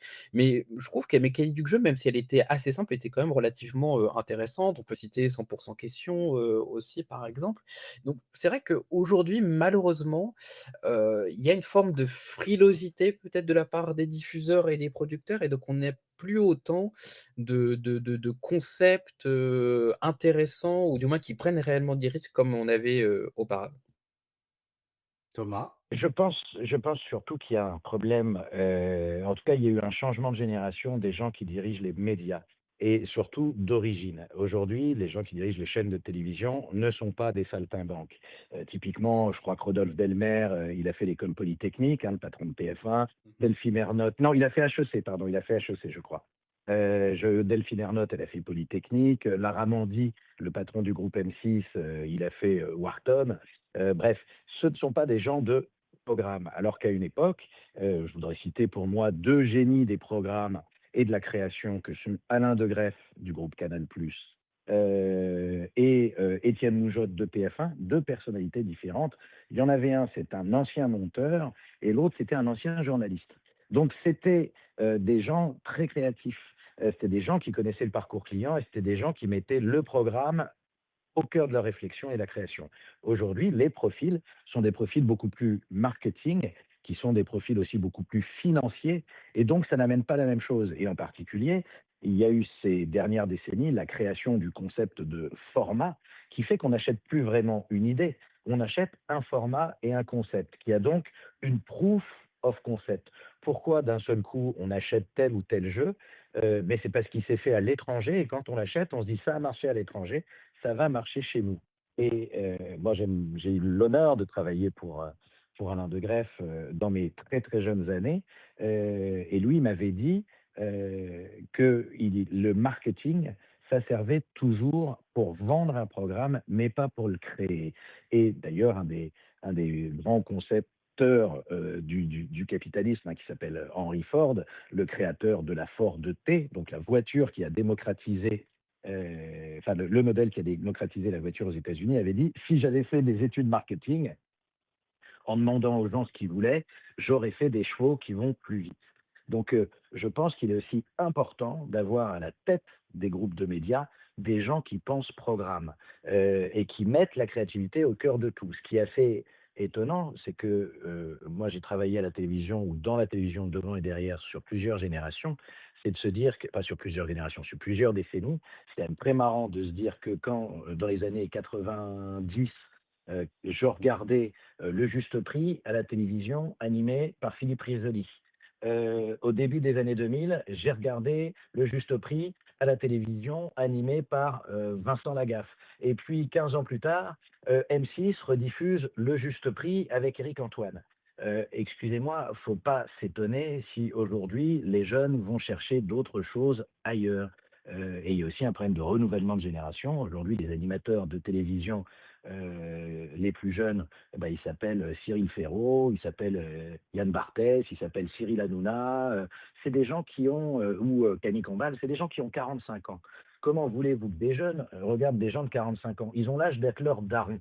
Moi, j'ai grandi avec la télé, je suis un enfant de la télé et quand je regardais la télé, quand j'étais ado et ben, je regardais, Nagui, De Chavannes, Delarue, Decaune et je voulais être ces mecs-là parce qu'ils avaient 10 ans de plus que moi, c'était un peu comme des grands frères et c'était, des modèles. J'aspirais à ça. Si j'avais vu des gens comme Léon Zitrone, Guy Lux, alors que j'ai vu bien sûr, mais en tout cas, c'était pas eux mes modèles. Là, je me disais: «C'est des darons, c'est là que ma ligne s'arrête». Donc je pense que la télévision, si elle veut redevenir créative, doit, mmh, avoir un vrai modèle de renouvellement de son management. Après, Thomas, Voilà. si je peux me permettre, sur le Ouais, renouvellement, pour moi, c'est plus le cas en radio, notamment sur les musicales ou sur les stars des matinales, c'est les mêmes depuis les années 90, par exemple. bien sûr. Et en télé, en fait, je pense qu'avant tout, pour moi, en fait, l'animateur, peu importe, puisque c'est la mécanique, dans le sens où bah, Lagaffe était plus jeune que Risoli, Éric Antoine plus jeune. Donc pour moi, c'est plus une question, pas d'animateur, mais de mécanique quand on parle d'un jeu télé, en fait. Et la mécanique du juste prix, elle est très bonne. C'est juste que là, les cadeaux, quand on a connu une ancienne version avec des cadeaux un peu moindres, ça fait moins rêver. Mais la roue de la fortune est un succès. Apprendre ou à laisser, qui moi me manque énormément. Pareil, je me suis dit, après Arthur, ça va être compliqué. Quand c'est revenu sur D8, je le sentais pas. Et finalement, Courbet a fait bien le job. Hanouna, quand il a repris, il a été bon aussi au tout début, quand il avait refait Apprendre ou à laisser. Parce que la mécanique est tellement forte que je pense que la mécanique d'un jeu, peu importe l'animateur, même si Reichmann, Nagui ont leurs pattes, en soi, les 12 coups de midi, c'est l'ancêtre de Crésus avec Lagaffe. Donc, pour moi, même si l'animateur fait beaucoup, on l'a vu avec Question pour un champion, où on s'est dit après Julien Lepers, il n'y aura plus personne. Enfin, Samuel Etienne, ça va dégringoler. Et il a tenu plus de 10 ans et il a fait des records d'audience. Je pense que c'est avant tout la mécanique, un jeu.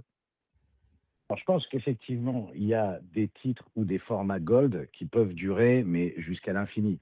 Le Juste Prix, effectivement, ça a démarré en 1953 aux États-Unis et 60, plus de 70 ans plus tard, c'est encore tout à fait valable. Et ce qui est très important, tu as évoqué le jeu comme question pour un champion, c'est effectivement, et c'est ce qui pour moi a tué les chiffres et les lettres, hein, c'est-à-dire qu'ils ne se sont pas renouvelés. C'est-à-dire que tu regardais chaque année, c'était le même décor, les mêmes gens, et ça finissait un peu dans son jus.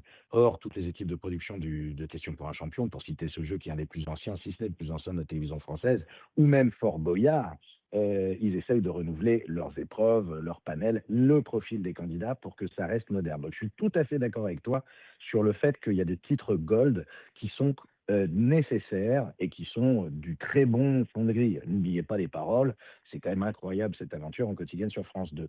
Mais il est aussi important d'avoir de nouvelles choses, de créer de nouveaux formats, parce qu'on ne va pas pouvoir faire de la télévision qu'avec des formats qui ont 70 ans. Ne serait-ce que parce que le monde change, les sujets changent, les préoccupations changent. Il faut aussi, à mon sens, renouveler les animateurs. C'est important.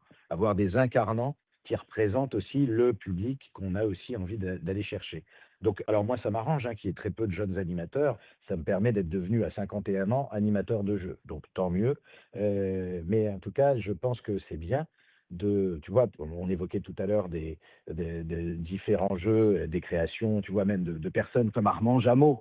Tu vois, il y a eu des jeux formidables créés en France. Tu vois, quand tu évoques Interville, c'est quelque chose de fabuleux et qui nous a tous marqués. Je Mmh. trouve dommage qu'on n'ait pas de nouveau de création de grands formats de jeux ou de grands divertissements d'ailleurs, en général, dans le flux. Et je pense que par là, ça passe par une révolution un peu de essayer des choses et prendre des risques. Et pas nécessairement avec des formats à l'étranger, mais avec des idées. Alors ça exige plusieurs choses. Mais il ne faut pas oublier que plein de succès de la télévision qu'on a connus, que ce soit Plus belle la vie ou Les Guignols, c'est des choses qui ont mis 2 ans à s'installer. Ça a été des échecs au début. Donc Et je effectivement, pour tenir ça, c'est très compliqué de faire ça avec en face de soi des gens qui veulent du succès, et si possible du succès immédiat parce que, l'argent nous est compté. Voilà, c'était juste ça mon petit message. Mais après, je suis en train de penser à un truc et ça, tu pourras me contredire si tu veux, Thomas. Mais je pense peut-être que les gens, ils voudront revoir c'est un peu plus d'émissions d'aventure. Tu vois, tu as parlé du cas Fort Boyard. Moi, je repense à quelque chose. Bon, je ne l'ai pas vu quand c'était diffusé parce que bon, j'avais 2 ans. Mais je pense sur la piste de Xapanta, qui était vachement. Quand j'ai revu, j'ai trouvé ça génial comme concept. Ah, sur la C'est piste de Xapatan, c'est ça que oui, voilà, sur voilà, la OK, piste de Oui. Xapatan, qui était sur Antenne 2, il me semble, Mmh. c'est ça. et vraiment, moi, j'adorais ce concept-là où, par exemple, il y a moi, oui, il y a des concepts originaux qui ont été testés. Je repense en 2005 à peu près, il me semble, Le Royaume, qui est franchement, si le concept aurait été bien travaillé, bien choisi, la bonne case, ça aurait pu très bien marcher. Mo C'était en Oui, 2006, mais quand c'était le même. plus gros flop de TF1, je pense, Le O Royaume. oui, mais comme plus proche de nous, tu as eu le Cercle, si j'ai bonne mémoire, qui se passait là dans la montagne, ou alors, Pandore L'anneau? sur Oui, M6, L'Anneau, C'est oui, l'anneau, c'est ouais. ça, l'anneau, avec l'anneau, Laurent Luyat. Pandore. Il y a mais à chaque fois, j'ai l'impression qu'on oublie un peu tu sais, on essaye de charger, typiquement Pandore, quand je les regardais, je me disais: «Quelle bonne idée! Quelle bonne idée de faire la boîte de Pandore sur fond de mythologie grecque, c'est dans l'air du temps» et cetera.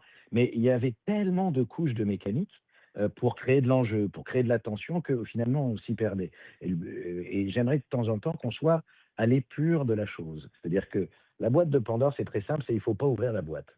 Si vous vous souvenez de l'émission, au début, c'est ce qu'on nous raconte. Or, pendant l'émission, ils passent leur temps à ouvrir la boîte pour savoir qui va être éliminé, qui va être machin, qui a un secret, qui a un bidule. Et donc, d'un seul coup, à force de vouloir créer de l'enjeu, de la tension, on oublie ce qu'est le programme. Et j'ai envie de citer une marque de jambon. Nous disions jamais les choses simples, en fait, revenir au plaisir des choses simples. Le juste prix, c'est un jeu très très simple. C'est pour ça que c'est bien fait. Le prix des choses, point, et on va jouer avec ça. Tu vas me trouver le juste prix. Donc, repensons la télévision avec des choses simples, avec des programmes et des façons de non pas de surcharger d'un point de vue, d'habillage, de narration, des sujets. La Nouvelle Star, c'était un format hyper simple. Si tu viens faire la queue, on te prend, on va à Baltar, les gens vont voter pour toi et tu vas gagner. Tu vois? C'est simple, c'est simple. En fait, il y a Revenons les jeux, je pense, je crois que je sais plus qui c'est qui le disait, quelqu'un pourra m'aider, je pense, sur Oui, ce coup-là, mais un jeu, pour qu'il soit un succès, il faut faut qu'il se couper le son. raconte en moins de 30 secondes. Et Si ouais. et moi, donc Manu, juste je complète, moi, aussi j'ai toujours entendu qu'un jeu pour qu'une mécanique, pour savoir si elle est efficace, faut couper le son. Si tu coupes le son de la télé, que tu comprends le jeu, c'est que c'est efficace. par exemple, il y Bah, a regarde, moi un jeu. la roue de la fortune qui cartonne de nouveau sur M6, c'est simple comme un pendu, en fait. On a tous joué à ça et c'est hyper efficace et effectivement, vous avez totalement raison. On coupe le son, on est tout à fait capable de jouer chez nous. Et en vrai, aujourd'hui, je vois, je pense, une mécanique qui est une création française, qui cartonne aujourd'hui, sur France 2, c'est Chacun son tour. C'est une mécanique, pareil, hyper simple, 30 candidats dans le gradin, on te tire au sort, tu réponds bien, tu vas gagner de l'argent. la mécanique est hyper simple et en plus, il y a cet esprit de famille, de bande. En gros, je pense qu'aujourd'hui, le jeu, puisqu'on parlait effectivement de format, mais il y a cet esprit de on vient chercher une famille, une bande, quelqu'un sur qui on va se repérer. Notamment, on parlait des champions, mais lorsque, Emilien est resté pendant, plus de 650 émissions, tout le monde sur les 12 coups de midi, on s'est attaché à ce personnage. Lorsque Marie-Christine ou, là actuellement Vincent de Tout le monde veut prendre sa place est resté pendant, des années, enfin là, pendant 9 mois et quelques, sur l'émission, pareil, on s'attache en fait au personnage de Vincent et je Comme les pense que maestros aussi. voilà, comme les maestros aussi. En fait, je pense qu'il y a ce jeu-là, mais que les jeux, c'est Cyril Ferraud et Hervé Hubert qui le disaient dans C'est médiatique, sur France 5. Un jeu aujourd'hui, dans l'époque actuelle, doit être feuilletonnant. C'est-à-dire qu'on doit se raccrocher non plus à un animateur, même si l'animateur effectivement parfois fait le format comme, Vincent Lagaffe avec le Big Deal, comme, Philippe Risoli a pu le faire avec Jeopardy ou avec le début du Juste Prix, hem, ou, Nagui avec N'oubliez pas les paroles et en fait, les gens viennent voir aussi un candidat qui va gagner, qui va revenir, qui va avoir des coups de chaud, des coups de froid et en fait, je faisais aussi un peu le parallèle pour moi de est-ce que les jeux ne sont pas devenus un peu des séries à part entière, quelque part?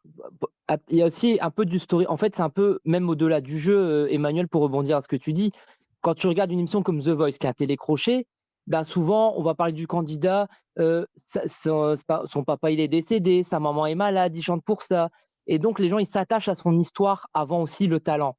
Et Mmh. là, les candidats de jeux télé, ben, on s'habitue à voir leur visage et puis on commence à apprendre des anecdotes et plus ils restent, plus l'audience monte parce qu'on a envie de savoir quand tu vas partir.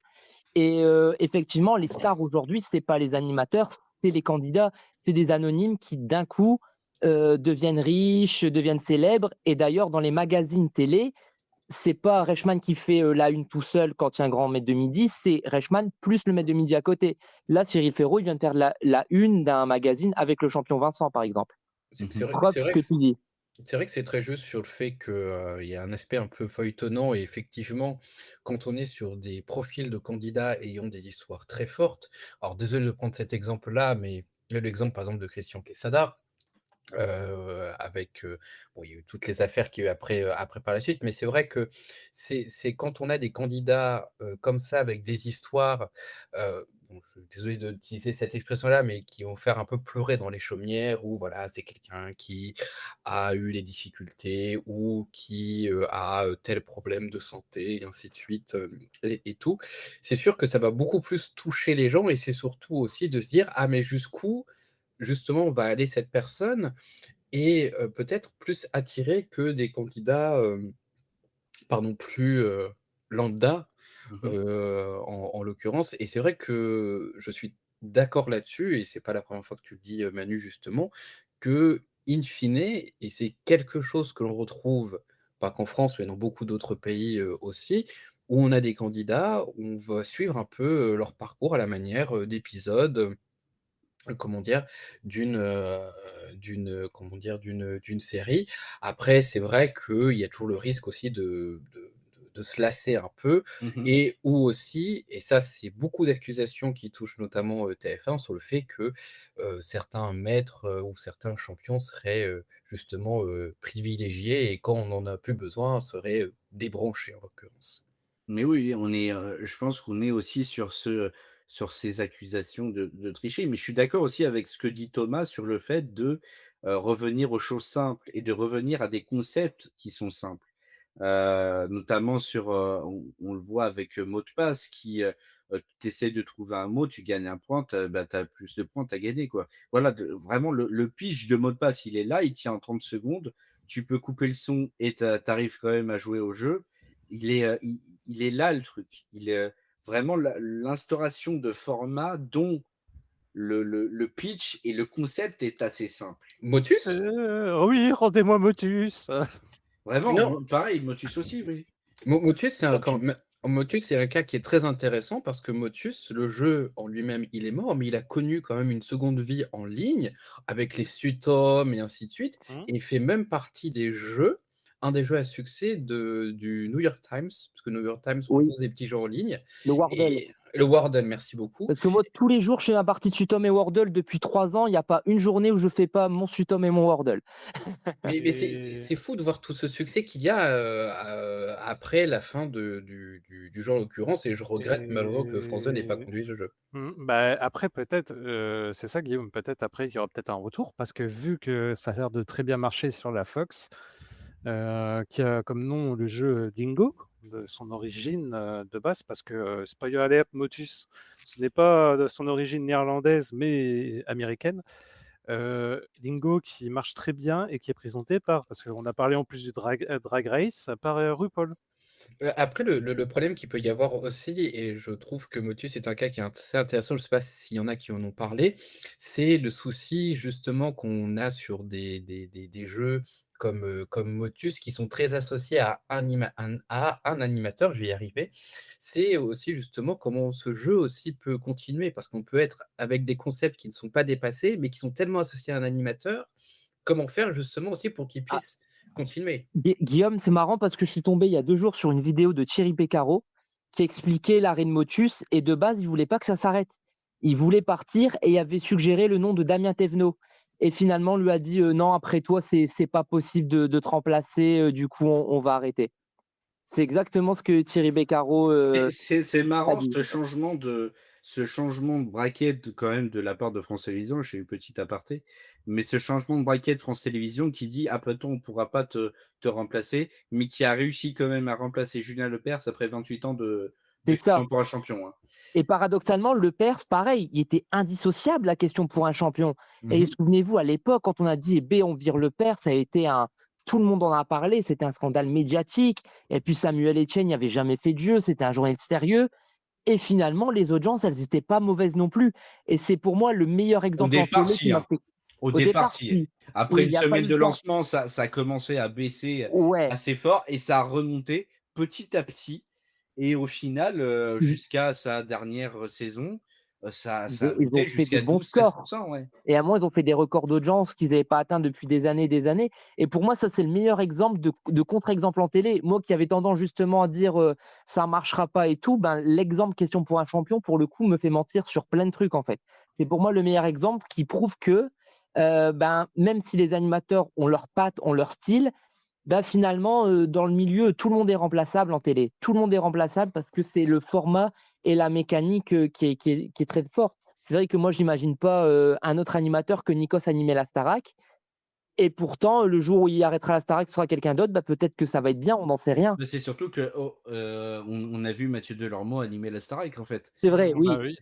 Donc, Mais bon, c'est énergie 12, donc oui, c'était on a moins vu d'attente. Mathieu Delormeau et Tonya Kissinger Singer. animer la Starac. Pardon, c'est mais, Mais après, je reviens à ça, bah, Motus, je prends par exemple le cas du Pays-Bas, il y avait pas un animateur emblématique, il y en a eu plusieurs, même si le plus long animateur, ça restait quand même, François Boulanger, par exemple. Donc même si la personne décède, le format continuera quand même, Oui. parce que c'est le jeu qui est incarné et non l'animateur. Bah, regarde mot de Non, mais passe, ça a connu Patrick Sabatier, Boccolini et maintenant Camille Serre. Ça a déjà connu 3 animateurs. Donc, mais ce qui est assez amusant, c'est dans cet échange que je trouve très constructif, c'est que moi, s'il y a bien quelque chose que j'ai retenu depuis 30 ans que je gravite dans cet univers, c'est qu'il n'y a pas de règle et c'est qu'on ne sait jamais. C'est-à-dire effectivement, on pensait tous que, Question pour un champion survivrait pas au départ, de Julien Lepers, que des choses, dureraient éternellement comme Motus et puis un jour c'est terminé. Je pense que fondamentalement, il n'y a pas de règle et c'est-à-dire que il faut faire les choses, il faut essayer les choses, il faut les soumettre aux téléspectateurs parce que à la fin, celui qui décide, c'est celui qui a envie d'acheter ton histoire ou de l'écouter ou de la regarder, qui a envie d'allumer sa télé et de se dire: «Tiens, je vais passer une heure avec Jean-Luc Reichmann et son champion». Donc on revient au cœur du truc qui est le programme et pour que ça marche, de toute façon, il faut le faire. Voilà, donc si je peux faire passer un message aux gens qui nous écoutent, prenez des risques et faites des choses et surtout, le succès n'est jamais garanti. Tu beau prendre le plus gros succès, tu vois? Gladiators qui est revenu, sur TF1 l'année dernière, ça a été un énorme carton à l'international. Ils se sont dit: «On y va, on va le faire, on va mettre toutes les chances de notre côté» et au final, ça s'est pchit. Donc les succès garantis, ils n'existent pas, les échecs non plus, mais ce qui est essentiel, c'est d'essayer des trucs.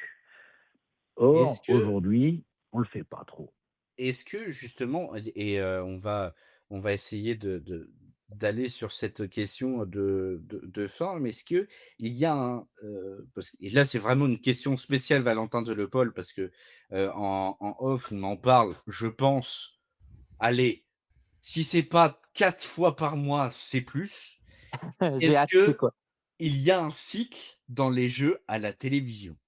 On a vu effectivement des flopées de créations, en jeux télé qui n'ont pas duré.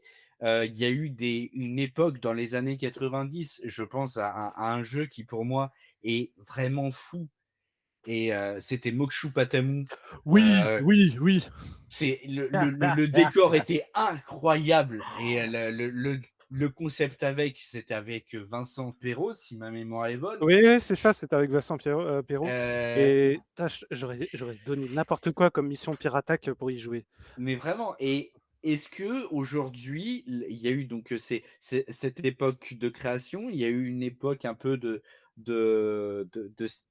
stabilité et là, on revient à des jeux de nostalgie. On a le Big Deal, on a le Juste Prix, on a, La la roue roue de de la la fortune. fortune, on a Money Drop qui pourrait revenir.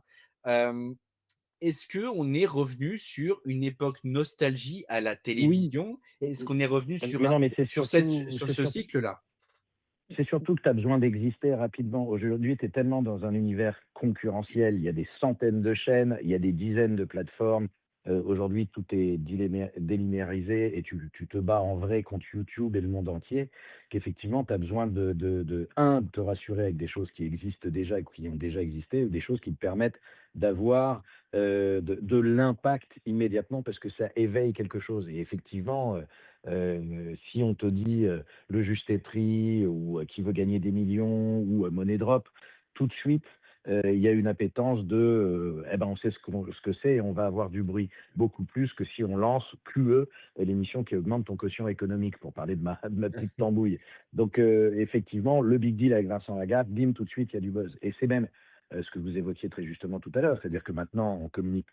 Quand Reichmann communique, il communique plus sur son jeu, puisque il n'y a plus rien à en raconter depuis les dizaines d'années où c'est là, mais en revanche, on utilise les champions pour relancer régulièrement la machine à communication. Ce qui est difficile aujourd'hui, c'est d'exister. Donc, pour exister, allons chercher des grosses choses. C'est pour ça aussi qu'on parle du retour de la nouvelle star. C'est pour ça que c'est pas plus de la nostalgie que de la façon de se dire. C'est un petit peu comme dans le cinéma ou dans d'autres choses. On va chercher une IP, hein, on va aller chercher une propriété, on va aller chercher Harry Potter, on va aller chercher Le Seigneur des Anneaux, et ben, on va aller chercher le juste prix. Parce que ça, au moins, c'est gros et ça va buzzer. Ouais, c'est vrai que là-dessus, en termes de je repense à ça parce qu'elle avait été, reçue il y a pas très longtemps dans cet Avo, mais je pense à une émission, à un jeu culte qui, ben, visiblement n'a pas encore été relancé, c'est Qui est qui? Parce qu'il y avait Marion Chenardi qui avait été invitée, pour le lancement de mes boutiques Téléshop, pardon, dans cet Avo et on lui a posé la question en disant, «Est-ce que,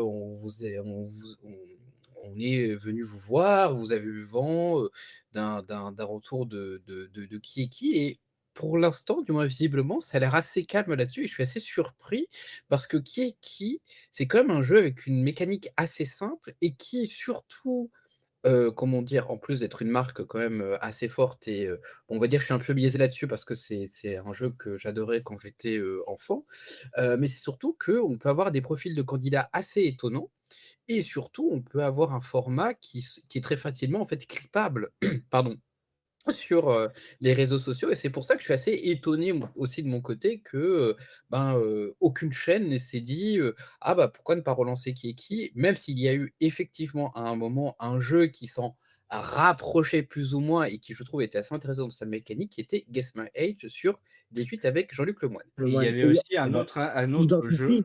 à Identity avec Jean-Luc Reichmann. Hitman en prime, ouais, sur TF1. Mais après, le format qui est qui, c'est un peu, comme tu dis, c'est marrant que tu parles des réseaux, Guillaume, mais en vrai, c'est un peu ce que font certains youtubeurs connus où ils doivent deviner des choses, en fait.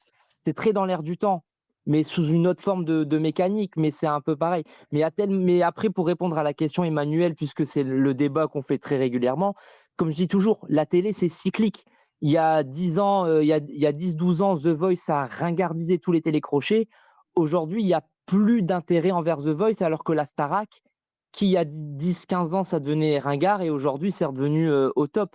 Et ben, les jeux, là, en ce moment, la hype, il y a 5-6 ans, c'était les séries télé, les feuilletons. Là, maintenant, la hype, elle est autour des jeux télé et de la nostalgie. Donc après, des fois, ça marche pas parce que le juste prix n'a pas marché. En revanche, la roue de la fortune, où il y avait moins d'attentes que juste prix, ils ont su se renouveler avec un système de champions et c'est un carton. Non, le juste prix n'a pas marché, hein, sinon M6 aurait pas fait 250 épisodes. C'est-à-dire que le juste prix a pas su se renouveler, au fil de sa production. Mais surtout, ce qui est important, c'est que même si on aime les jeux, au fond, il y a très peu d'espace pour les jeux en télévision. Quand on regarde TF1, ils n'ont plus du tout de jeux en access et cetera.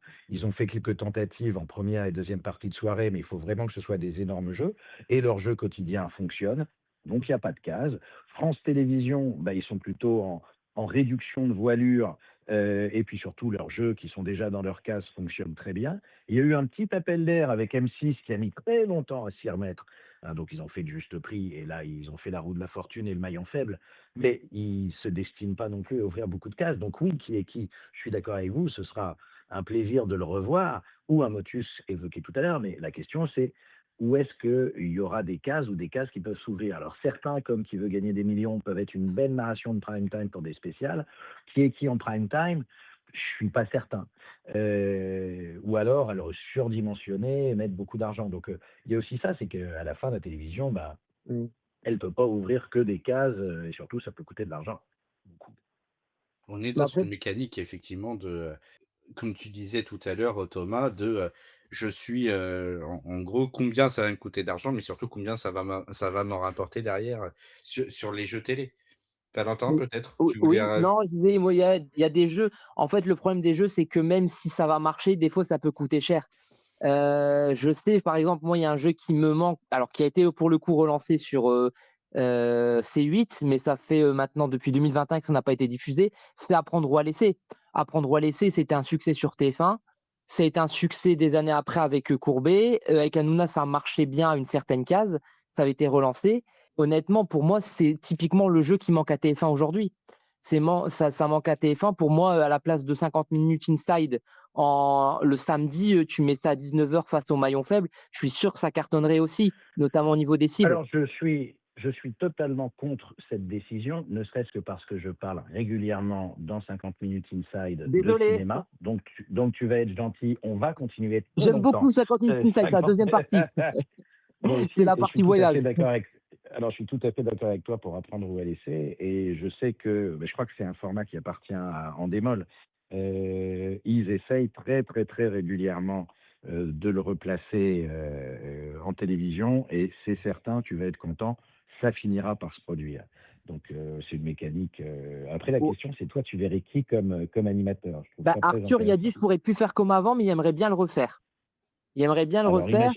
imaginons que ce ne soit pas lui. Ben honnêtement, bonne question. Mais je pense qu'en fait la mécanique du suspense est tellement bonne que par contre, j'ai cité tous les animateurs d'Apprendre ou à laisser, sauf un, mais qui a malheureusement été décevant, alors que c'est une légende et je l'aime beaucoup, c'est De Chavannes. De Chavannes, qui était une légende des jeux télé dans les années 2000 avec La Roue de la Fortune, Famille en Or. Là, il a animé pendant 2 semaines Apprendre ou à laisser, on dirait qu'il connaissait pas trop le jeu. Ce sont la Donc, naphtaline, hein, de Chavannes, hein. Mais Pardon. oui, oui, Non, mais c'est pas ça, c'est la question, c'est est-ce qu'il avait travaillé ou pas? C'est-à-dire c'est fait de la dernière qu'effectivement, minute. quand on l'a vu, on avait effectivement l'impression qu'il y était allé un peu en se disant: «Bon allez, je vais jouer sur mes facilités», mais tu sentais bien Ouais, que écoutez c'était pas bien pas. posé. Et pourquoi pas nous proposer par exemple un humoriste, parce que je sais par exemple la Rai avait relancé, ça va faire bientôt un an qu'ils ont relancé la version d'Apprendre ou à laisser. Désolé pour mon italien, parce que je me rentraîne depuis un petit moment. La Fedeli Tuoi, qui a été relancé il n'y a pas si longtemps que ça refait des scores de malade. Et pourtant, c'est des humoristes qui présentent, des humoristes Et, ou des anciens candidats de Amici. et il y a quelques années, juste pour compléter, Maximilien, ils ont fait une version aux États-Unis. En fait, c'est avec des valises et c'est un peu sur une île d'aventure style koh En fait, c'est un peu un mix de koh et de Apprendre ou à laisser. C'est totalement fou et je pense que ce concept, il avait été acheté en France, si je dis pas de bêtises. Oui, il est possible. Mais après, je pense aussi apprendre ou à laisser. Et c'est ça, merci quand même Thomas pour l'information, s'ils essaient de le relancer. En France, c'est quand même de proposer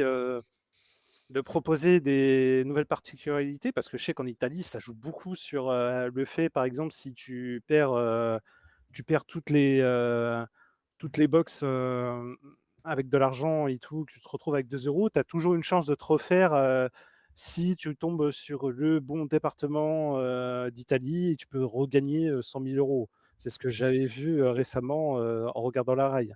Et je complète juste un petit truc juste que je peux compléter aussi, c'est qu'avant, dans les années 2000, les sommes étaient très importantes. Et avec la crise aujourd'hui, beaucoup d'émissions ont réduit leur budget. Moi, j'ai connu Apprendre ou à laisser à 500 000, à 1 million, et après, c'est tombé à 100 000. La plupart des jeux, aujourd'hui, c'est 100 000 euros. C'est pour ça que la première de The Wall, où la promesse était de gagner jusqu'à 1 million d'euros, où ça faisait des années que ce n'était pas arrivé, première de The Wall, 5 millions de téléspectateurs. Et pareil, qui veut gagner des millions? Les versions Prime avec Arthur, c'est revenu à 1 million, ce qui est logique puisque tout est dans le titre. Mais ils ont quand même fait une version avec Camille Combal, où la somme à gagner, c'était plus 1 million d'euros. Et le jeu s'appelle Qui veut gagner des millions? Et on voit les paliers, ils ont changé. Avant, 48 000 euros, c'était la norme. C'était le second palier. Aujourd'hui, il est à 24 000, le second palier. Oui, mais après, je veux dire, effectivement, la crise est passée par là et le fit, et in fine, pour le coup, comme dirait un certain Guillaume Rouffet, ce serait plus, du coup, les gens, en fait, ne se préoccupent pas tant que ça du gain qui va arriver derrière. Ah, ouais, mais ça fait rêver. Les gens ont besoin de rêver. Plus la somme, plus la promesse est forte avec beaucoup d'argent, plus il y a des gens. Et pour reprendre Apprendre ou à laisser en Espagne, je sais qu'en fait, en Espagne, ça cartonne, mais c'est rentable parce qu'en fait, nous, on peut pas avec l'Arcom, mais il y a beaucoup de placements de produits. Et donc, ça devient rentable et avec les marques et tout ça. Et je Mmh. pense que ça aussi, pour moi, de toute façon, comme je dis souvent, il faudrait un peu révolutionner l'Arcom pour libérer un peu la télé et faire des choses et pas se retrouver en concurrence avec les réseaux sociaux de façon à ce que les jeunes reviennent vers la télé. Après, je pense Et que dernière remarque après, Guillaume. Très très très rapidement, je suis assez d'accord avec Manu sur le fait que, c'est pas foncièrement, on va dire, les vraiment les sommes, en fait, qui font rêver les gens. Surtout que, dans beaucoup de jeux, bon, c'était déjà le cas auparavant, il y a des cadeaux, on va dire, plus en nature, des voyages, des voitures, des dictionnaires aussi, fut une époque, dans un célèbre jeu de France 3. Mais il y a plus aussi, l'attrait, le défi. Et sur la partie pub, en l'occurrence, je suis pas sûr que dans un monde, je parle de la France, mais même de manière générale, où lorsque l'on va, sur, YouTube et ainsi de suite, on est, comment dire? Il y a de la pub à tout bout de champ pour, diverses marques, que le fait d'assouplir les règles et de faire en sorte que finalement les jeux soient aussi des sortes d'hommes sandwich ou de pancartes publicitaires, comme ça pouvait être le cas notamment pour le juste prix, pour ne citer ou la roue de la fortune, soit fondamentalement un facteur qui va attirer peut-être plus les jeunes ou le téléspectateur. Je pense que ça même aurait l'effet inverse en disant oui, mais là je suis là pour me détendre et pas pour me prendre 20 000 pubs à la seconde dans un jeu. En tout cas, merci Guillaume, d'apporter cette précision et de clôturer, j'ai envie de dire, ce débat et cette émission. C'était la dernière édition de la saison de Plus de Rétro. Il y aura des hors-séries, hein, qui vont arriver cet été, notamment avec Zema et avec Guillaume. J'étais ravi de vous accompagner Non, mais pour cette attends, première moi, saison. je vais Oui, perturber ta conclusion parce que tu m'as posé la question relative à QE. Est-ce Oui, qu'il y aura, hormis ces hors-séries estivaux, oui, euh, une nouvelle saison de votre programme l'année prochaine? oui. Il y aura une saison 2 de Plus de Rétro. Il y aura une Oh, saison c'est 2 de Plus de formidable. Plus de Rétro et il y aura, justement Zema, il y aura Guillaume, il y aura Valentin et j'espère qu'il y Évidemment. aura, d'autres intervenants qui vont arriver dans cette émission.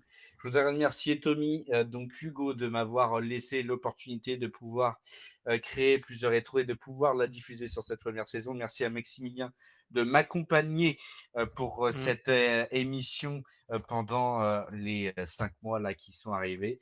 Merci à toutes les personnes qui nous ont écoutés. Merci Thomas d'avoir clôturé cette saison avec nous. Je vous souhaite à tous et à toutes un excellent été et je vous dis à très vite pour une saison 2 de Plus de Rétro. Je vous embrasse et je vous dis à très vite. Et merci beaucoup à toi et bon été à tous. Bon été. Merci, à Salut. très vite. Peut-être.